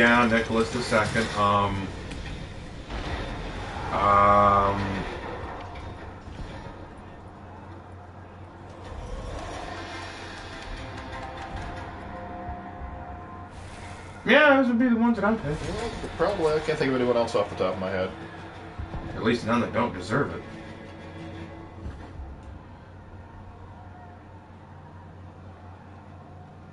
You're a monster. People still play this game. People still play Halo 3 after near 15 years. People still play Sonic Adventure 2 after all this time. Why? I still sometimes play Sly Cooper. Yeah. Like, people still play Fallout New Vegas. Dude. Like New Vegas There's is a dang cult around Fallout New Vegas. And that's way older than For Honor. People still play Mario 64. Yeah, they play the original Smash Brothers all the time. Yeah, you know, people still play Pong occasionally. People still play Frogger, an objectively amazing game. I feel like your entire existence is a woman's rights violation. I'm genuinely touched. Doobus Goobus for those that don't get that reference. Kanye would say, we don't go by what Kanye said. Where can I find Sly Cooper? Is it still on the PlayStation Store? It's available for PlayStation Plus, I think. Yeah. All three of the original games, not the fourth one, because the fourth one is shit. I'm literally playing New Vegas right now. There you go, Christopher. People still play Star Wars Battlefront. Yeah, both of them. Because the first Star Wars Battlefront 2 is an objectively amazing game. And the second one is unbalanced as hell. But you can still have fun with it. It's not you can enjoy it. You'll just get angry. We are coding the Frogger game in my computer class, so yeah, the game is legendary. Dang. Oh yeah, there's Doom, because people still want to see what they can make run. Hey, do you guys want to? Hey, do you want to play Frogger? No. How about Frogger 2? Yes. Now, give me that Frogger 3 game where we save the princess, man. Dude, Frogger Dude, that game was so much fun. That was one of the first games we ever got. Like, I don't like it. Like, why not? It's funny. Frogger the Magical Adventure? Dude, that was such a fun game. It was dumb as hell and the graphics were terrible, but oh, it was so enjoyable. And I know Frog Fu! Why did he sound like Michelangelo from the Ninja Turtles? Probably because that was their inspiration for the character. Maybe. But I love his first big bad guys. He's got to beat his 3 Mosquito brothers. And like, yeah, the Mosquito Brothers, dude. I loved them. And then you also had to fight those poker-playing cats. Oh gosh, man. I want to see if we can dig that game back up. That was a very fun game. What's my favorite fairy tale? Probably either Beauty and the Beast, The Doe... No. The Beauty and the Beast, The Doe and the Princess... No, it wasn't. The Fawn and the Princess, sorry. The Fawn and the Princess, or The Boy and the Bee. Those would be my 3 favorites. The Boy and the Bee, The Fawn and the Princess, or Beauty and the Beast. Can you name any of these that don't have to do with Beetle the Bard? I cannot. Then please leave. I apologize. Star Wars: The Old Republic is still played and highly praised. Yeah, I love that game. It's a great. We need to do another live stream of that. We do. We really do. I still play Mario Sunshine. Sunshine, lollipops, and Mario.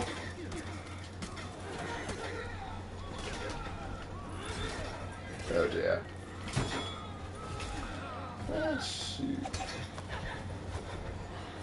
But yeah, those are my favorite fairy tales. In answer to whoever I thought, what if the Warmonger's hero skin? If you get one, what would the Warmonger's hero skin be? Something demonic and evil, I'm sure. If you had to be inserted into a fairy tale, which one would it be? One for the protagonist, another for the antagonist's roles. If I was in a fairy tale, I'd want to be in Beauty and the Beast. I'd want to be the Beast because he's a Chad.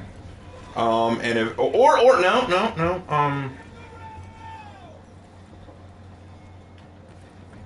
Okay, I'll stick with that one. But for antagonist, if I had to be the antagonist in any role, probably Beauty and the Beast again, because Gaston, dude, the only difference is I wouldn't be lusting after Belle. As soon as she said no, I'd be like, okay, then I'll move on. I had like 3 blonde chicks who wanted my jock. Let's go with those 3. Though I might still storm the chaos like, whoa. This monster abducted your father and then held you hostage? That's where you've been for all these time?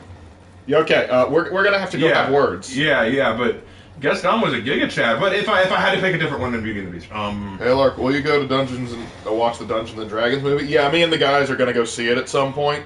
I've heard it's better than we thought. Yeah, I've heard things like... Some people have said it's terrible, some people have said it's good. But the one person I saw said, like, it wasn't, like, it didn't have, like, the woke stuff they were expecting, but they did have, like, 2 bad scenes that sort of brought it down a bit. But so one of them was so bad it was funny, so... I don't know. Oh, no one fights like Raven. No one, nobody's lights like Raven. But if I had to pick a different fairy tale, I guess if I were a protagonist, I'd want to be the boy in The Boy and the Bee. That's because his story just ended perfect. Like, genuinely, his story was absolutely baller. And as for an antagonist,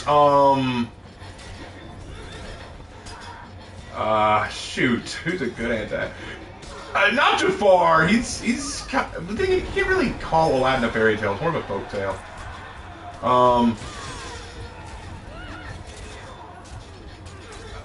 It's hard because I don't like playing bad. I don't like being the bad guy.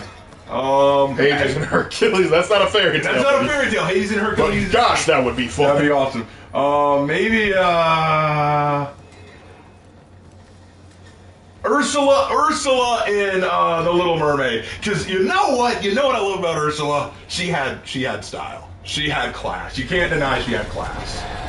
I mean, she may be a big woman, but let's be fair, she had style. Like, it's like, it doesn't do to look in windows. It's rude. I love when she said that. It's rude.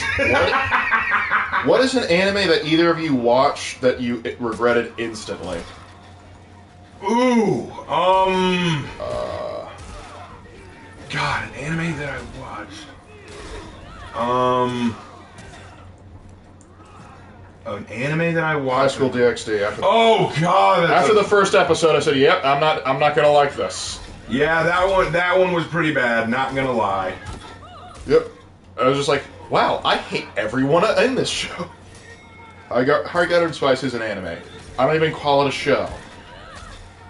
Hey Raven and Lark, what is your favorite American Tall Tale? I thought they said American Tale. I was about to say Fievel Goes West. Fievel Goes West. American Tall Tale. Probably Paul Bunyan. John Henry. Oh God, I almost forgot John Henry. What a Chad. I love John Henry. What about Daniel Boone? That's not even a tall tale. That's a real feller. He became a tall tale though.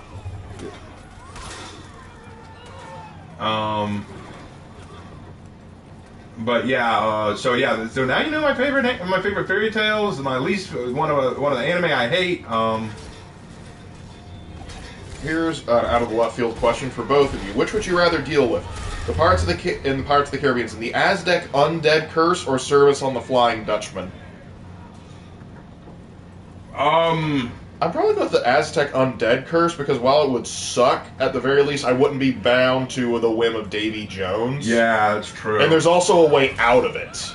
Yeah, just collect the gold, you know, and you can put it back. So yeah. I'm unfamiliar with the Boy and the Bee. I have to assume it was an anthropomorphic bee lady. No, it doesn't. The Boy and the Bee and the Fawn and the Princess are two very unknown Grimm's fairy tale stories. A lot of people don't know them. If you want to hear them, I'll tell them to you. I don't mind. But yeah, there's a reason you haven't heard the Boy and the Bee or the Fawn and the Fawn and the Princess. But I do love those two. I remember reading them in my book. You really fawn over that story, don't you? Yeah, it's good. I know, but I was making a pun. I do that.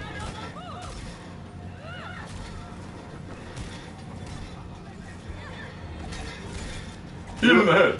You're right, Sushi. Davy Jones can play the heck out of the piano, but as a organ. Yeah, an organ. But as the Aztec curse thing, I can pull the great line. You best start believing in ghost stories. You're in one. Okay, so y'all want to hear the story. All right, which one do you want to hear first? The Bee and the Boy or the Princess and the Fawn? Y'all got to tell me which one you want me to tell first, so that I know which one to start with. Sounds like new content, Raven's bedtime stories. Bee and the Boy. Not the bees! Hey, Raven, are you going to see the new Mario movie? Probably not. The Bee and the Boy. Okay, so here's the story of the Bee and the Boy. Once upon a time, there were three brothers. And the two older brothers were super strong, super talented, super cool. Younger brother wasn't quite as cool as his older brothers. Well, one day, their father sends the two older brothers to go out into the woods to go hunting. Well, they go out, and they come across a castle that they didn't know was in the woods. They go into the castle, and they find a bunch of statues of people all over the place. They open the door, and they find a man inside the find a man inside the castle waiting for them. He explains, a long time ago, a wizard cast a terrible spell on this castle, and now all three of the princesses who live here have been put into a deep, unending sleep. And everyone who's ever tried to save them, who's failed the trials that the wizard left, have been turned into stone statues. If you can release this curse on all of us and marry the princess of your choice, if you can solve the trials of the wizard. Well, the two brothers agree, but he warns them, if you lose, you'll be turned into a statue too. Well, they decide to try it, and he gives them a task. What you want to do is you want to go out into the woods, and you want to find yourself these pearls. Basically, the princesses had these necklaces of pearls, and the wizard scattered all the pearls all over the forest. Find all the pearls all over the forest, and bring them back here before sundown, and you'll pass the first trial. Well, they tell their father and brother about the situation, and the father's like, you didn't agree to this, did you? It sounds terrible. No, we did. And the younger brother is worried about them, so he says, let me help you look. So the brothers say, oh, you're not a part of this. You stay home. You're not a part of this. But the little brother follows them anyway because he's so worried. Well, as they're walking along, the brothers are getting frustrated and beating up things like the kicking puddles and kicking squirrels and stuff like that, messing things up. And the little brother keeps trying to fix their problems. They come across a beehive and they knock it down too, but the little brother runs over and picks up the beehive and saves it behind them. The bees take notice. Well, anyway, they can't find all the pearls. They go back to the guy at the castle and explain it. He says, well, sorry, you're going to be stone statues now. They turn into stone statues. The little brother is very upset, and he says, please let me save my brothers. Please let me turn them back to normal. He says, the only way you can turn them back to normal is to take the trial yourself. He says, all right, I'll find all the pearls. So he goes out and he starts looking, and he's doing no better than his brothers did. It's getting close to sundown again for the next day, and he doesn't think he can do it. Suddenly, the queen bee of the hive that he saved shows up and says, why are you crying?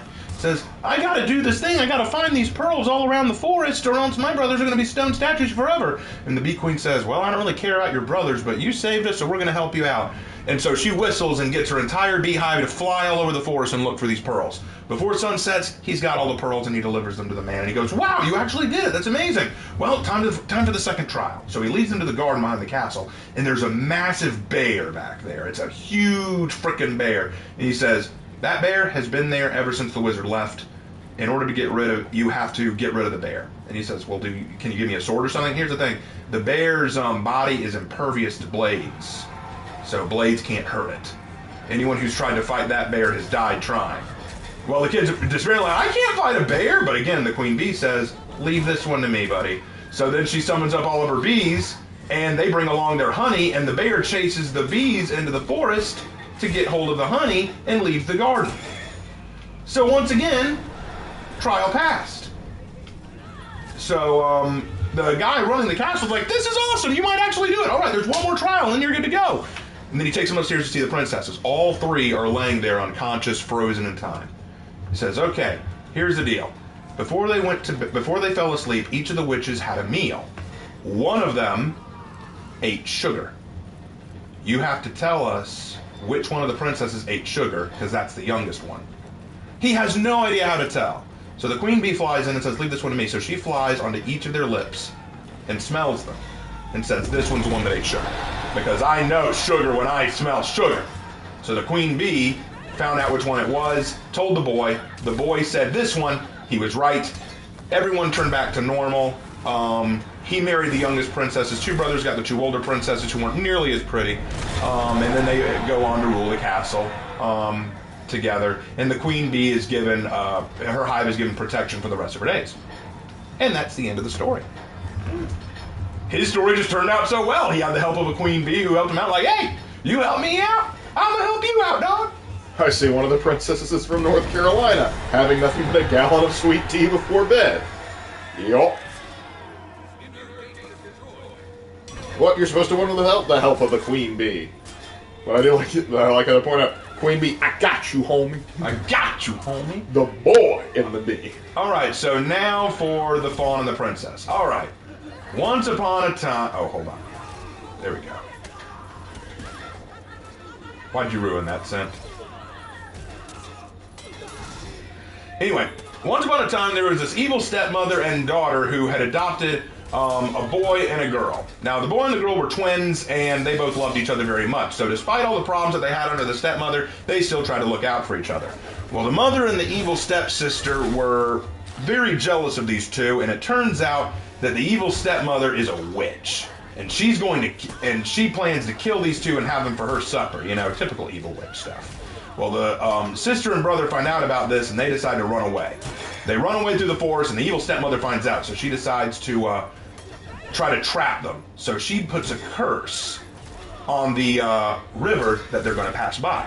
Well, as they're running along, the boy's getting really thirsty. He's like, I gotta stop and I gotta take a drink from this river, man. So he walks over to the river, but then the sister looks in the river and the fish speak to her and they tell her, hey, you don't want to drink this. You don't want to drink this. If you drink this, it's cursed. It'll turn whoever drinks it into a lion. So she warns her brother, don't drink that. You'll turn into a lion and eat me. Brother goes, oh, well, if you say so, sis. So they run along down the river. He gets thirsty again. He's like, I really need to take a drink. So he stops to take a drink by the next river. The fish come up, don't drink this, you'll turn into a wolf. So the sister goes, don't drink that, you'll turn into a wolf and eat me. And then he goes, all right, sis, all right, but I'm getting real thirsty. So they keep going down to the next river. Brother says, I can't wait any longer, I gotta take a drink. But the fish pop out and say, don't drink this, you'll turn into a fawn and it'll be terrible. The sister goes, no, brother, don't drink that. Too late, he's already drunk it and he turns into a fawn right then and there. She's really upset. She's really sad that her brother turned into a fawn because now she thinks that she's going to lose him, but the brother swears to stay by her side, even as a fawn.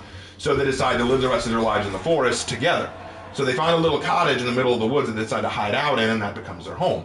Well, she tries to keep her brother safe despite the fact that he's a fawn. And the problem is, as a fawn, he's bored. He wants to go out and play. He wants to go do stuff. So he goes wandering around the forest. And sometimes he'll see hunters and they'll try to tease them, He'll try to say, hey, come on, try to catch me. You can't beat me. Because he's smart. He's still got his human smarts. So legends started permeating around the forest about this very special fawn that always managed to outwit hunters. I mean, that became a bit of a legend. The sister was very worried about this. You can't keep playing with people like that, little brother. You can't do that. Well, he says, no, man, it's too cool. I'm too smart for him. Well, one day the local king hears about this fawn, and he says, I'm going to try to catch this fawn. So he goes out, but then he notices the fawn is really good, really smart. So he says, okay, guys, don't catch him. Let's follow him a little while. So after a while, the fawn gets tired and goes home to the sister. And when the fawn gets to the door, he knocks with the hoof, and the sister opens the door for the fawn. And the king sees this princess poke her head out, and he's like, oh my gosh, she's gorgeous. She's so beautiful. Guys, look at how beautiful she is.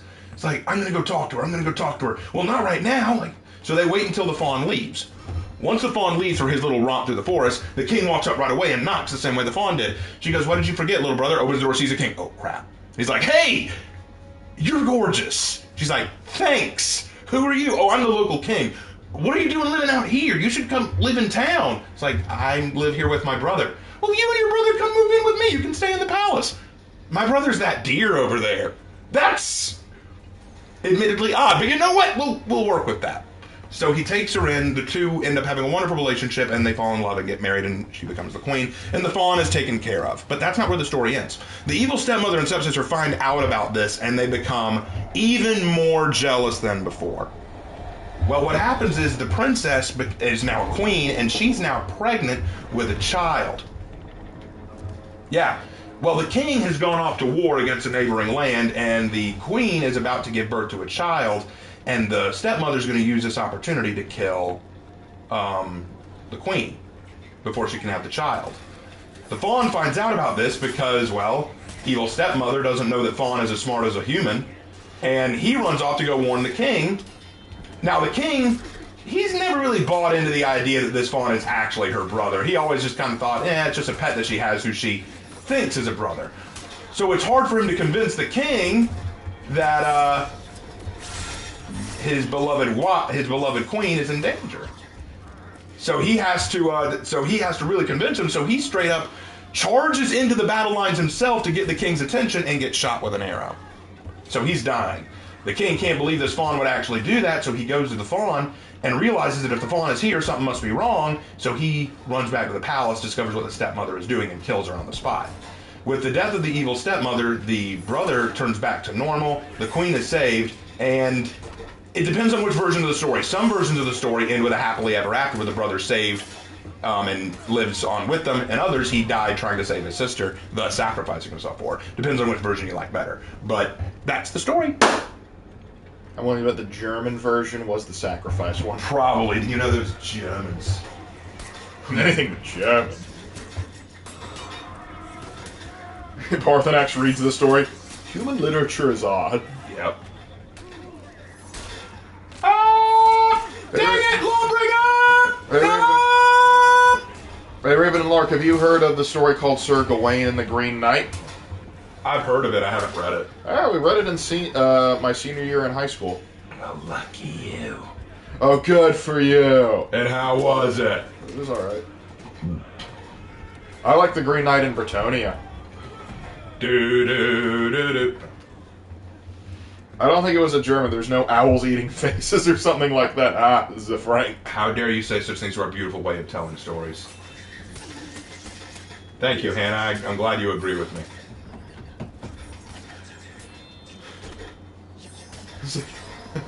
I do love that Z Frank story. Though it's like a little boy gets lost in the forest and wanders up to an owl. Do you know where my mother is? And the owl responds, why would the hell would I know where your mother is? And what is with you children in fairy tale stories going up to animals and asking them random questions? Then this owl swooped down, ripped his face off, and then ate it. I was like, does that sound right? That's a translation? Nope. German fairy tale. There's even a picture. Oh, and then the owl hooted. Ooh. Z Frank's a little out there. But that's why we love him. Let's back up a bit. Let's back up a bit. Shinobi, get back here. Shinobi. The German fairy tales are the Warhammer of bedtime stories. Yes. Exactly.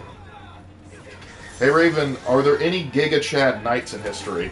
I think we've been asked this before. Yes, there are lots of Giga Chad knights in history. John Hunyadi. John Hunyadi is probably the coolest knight in all of history.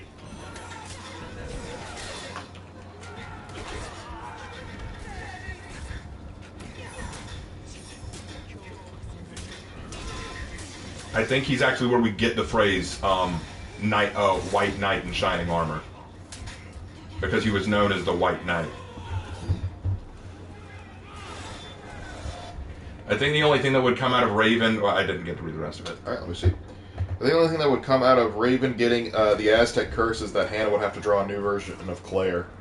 Probably. Like, well, what, if I had the Aztec curse, what kind of version of Claire would she draw? A skeleton Claire. A skeleton Claire! Oh, no! A skeleton dead guy! Hannah, how would you draw a skeleton Claire? That's actually a good question. That seems very hard to do.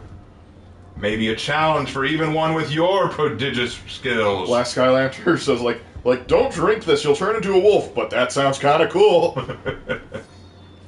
Hey, Ravenlark, what do you think of the tall tale of Captain Stormalong? I don't think I'm familiar with that one. I don't think I know that one.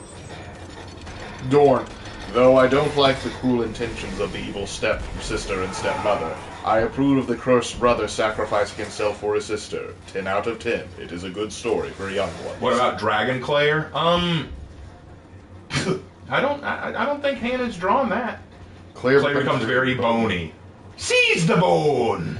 No, this is a family picture. Well, Hannah still hasn't answered if she'd even try to draw. She's contemplating. Either that or she just stopped watching. Probably. If you draw Raven as a female psychic, would that make her clairvoyant? Ah! Oh no, Hannah, she's bone. Ah, Hannah made a joke. But what, does that mean you draw her, Hannah? Does that mean you would do that? We're edging slowly, dangerously closer to drawing Claire as an anthropomorphic thing. Hannah's drawn me as an anthropomorph before. But that wasn't necessarily Claire. It was during our animated adventure series. We were doing Robin Hood, and she drew me as Maid Marian. What about the frog? Well, no, Hannah. It's not that you won't. It's that we don't think it's possible. I don't think you could draw Claire as a skeleton. I don't think that's a possibility. She'd probably use something like a Day of the Dead outfit. Yeah, Hannah, you drew me as Maid Marian for the Robin Hood thing. Remember? Dwarf Raven win. Dwarf Raven. I don't know. Ask Hannah. Hannah, no, I'm saying you can't draw the skeleton. I don't think that's possible. How could you draw a female skeleton and make it look like Claire? I don't know how you would do that. Challenging her is the only way to get her to do anything. That and spite.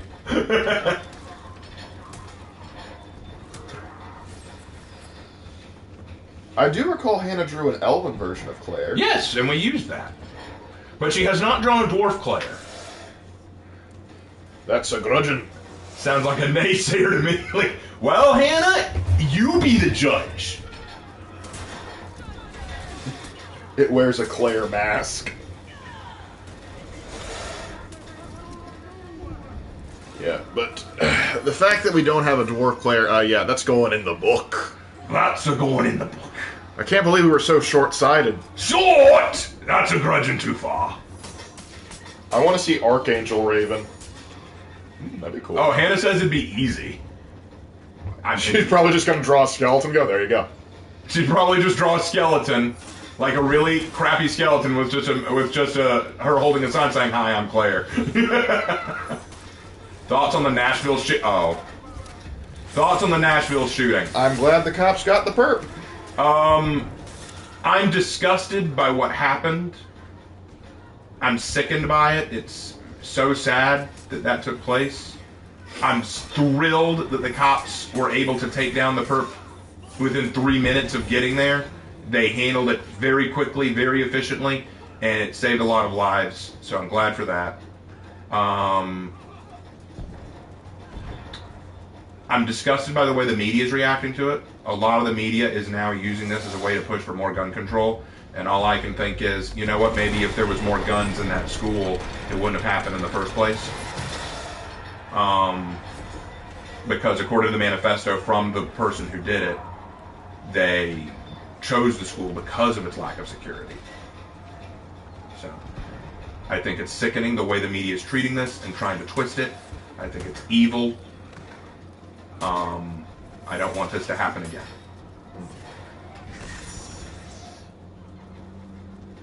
Oh, and Hannah says, how did you know?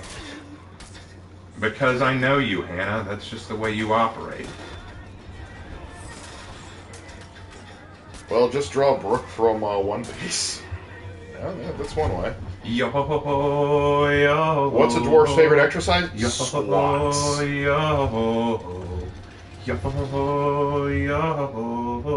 Dwarf player needs to have a beard. It's the fantasy Bible as the Lord of the Rings, so I take it as gospel that female dwarfs had beards.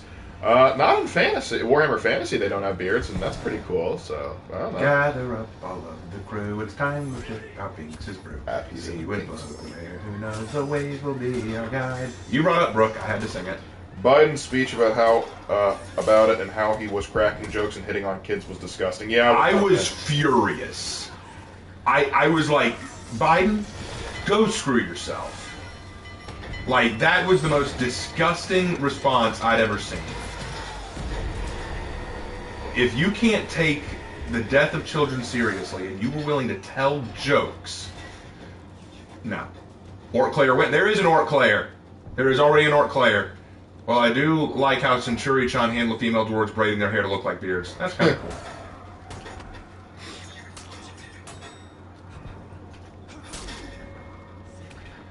And he's running away, even though he had the advantage. Joe sniffing Biden. I have no love for Biden. I think that's kind of obvious if you know me, but I think he's a ornery old idiot.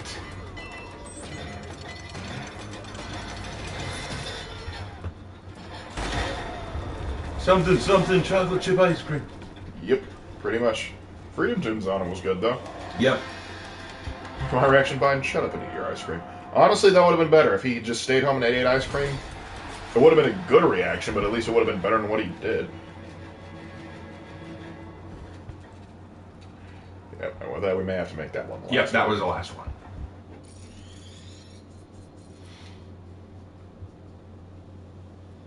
Gather up. Raven, where do you learn the Tolkien elves language? I haven't learned much of it. I only know a few phrases. To quote Tolkien, he hasn't finished making it. Yeah, he never finished making it. Isn't that funny? Yep. I will do the work for him. I can just sit down. You're gonna have to learn Finnish first.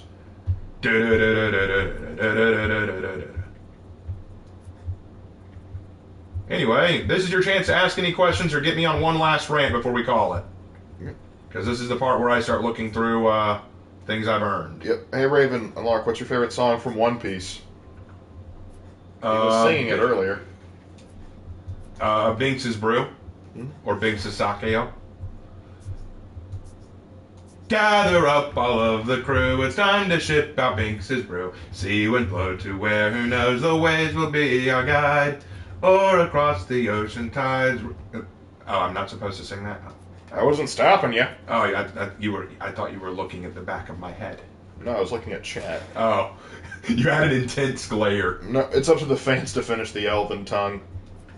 If you know what I mean. I don't get it. I don't either.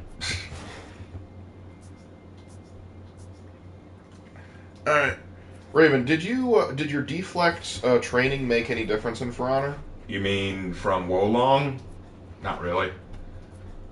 Two different game systems. Two different game systems, a little different in design, and yeah, so it wasn't quite the same. Hey Raven, where do animals go where they die? Well, in most Christian religions, including ours, we don't believe that animals have souls. We believe that they were put on earth to serve man and to serve nature. And as a result, they don't have souls. They're not given the same gift of eternal souls like God gave to man. So they just cease. They return to the earth from whence they came. And depending on the animal, the grill. I like Lark's answer. Yep. Let's see. Which one of your ranks is higher, a knight or a legate? Two two different things. Two different systems. It's going to be hard to compare. Knights aren't really part of the military system. They're I more mean, like they are, but it's not. Well, it's not the same principle. It's like a hybridization between nobility and military rank. Right. Lark, that's mean. Exactly. My kids do that all the time. They go like, "Mr. Lark, you're so mean." Like, yes, and I've been told that before. Raven, could you look at the Pegasus Rider ornament for the Warden? Fine. Give me a second. I'm in the middle of something. Did you guys hear that in the Harry Potter lore, the wizards are hiding because they lost a war to the knights and the Vikings? Apollyon would be proud. All right, let me find this Pegasus Rider. Okay.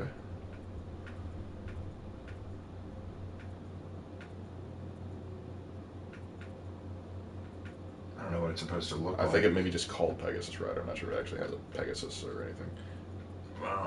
Let's see. That's.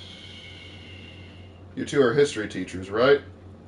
Any recommendation for sources to study for high school? I'm a private math teacher, but the kid's dad asked me to help with other subjects too. Let's see. I know there's USA test prep, but that doesn't always get everything. It depends on what history class they're in. That's the thing, because if they're doing world history, I'm going to recommend different stuff than, like, say, for U.S. history. Oh, here it is. Pegasus. Oh. This is the ranked one. This is the one that everyone gets for ranked. It's fine. A knight wouldn't wear it, but it's fine. Yeah. Yeah, it's nothing wrong with it. Hey, Raven Lark, how do you keep yourself awake through the day? Caffeine, mostly. World history in Brazil. Alright, world history. I'd love to see their textbook. Brazil, I'm afraid I can't help you so much. But for stuff of world history, there's a lot of good sources on, like, YouTube has a lot of videos that'll be easier for kids to watch. Like someone mentioned, Oversimplified. They cover a lot of broad strokes through world history, like the World Wars. They do particularly well. For more advanced stuff, I recommend De Re Militari. De Re Militari. Yep. Let's see. I'm not always a fan of John Green, but Crash Course World History does do a good job of giving a good overview of world history. I hesitate to give them any credit. Yeah, well. Yeah. I'm taking notes. Yep. Let's see. When you get to World War I, the Great War YouTube channel is excellent.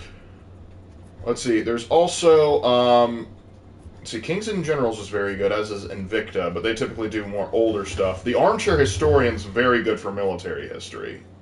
They're one of the best. Carry on. Let's see. I'm trying to think of, like, actual, like... read. One thing that I also use, particularly if the children are younger, is this website called Ducksters. They do U.S. and world history in broad strokes, and they have articles that typically have quizzes attached to them. I typically use that for bell ringers. Okay, let's see what other people are saying in chat. Oversimplified did a video on the history of Japan. It was interesting. I don't think Oversimplified did Japan. I think that was another one. That was just... Yeah, that was another guy. What fictional character would make the best president? That's too broad. You would need to narrow that down. Yeah. I also like... Fire of Learning's good, too.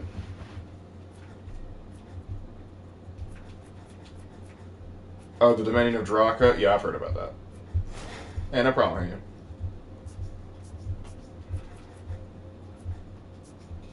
I stay awake during the day through sheer force of will until I pass out at night. Rinse and repeat.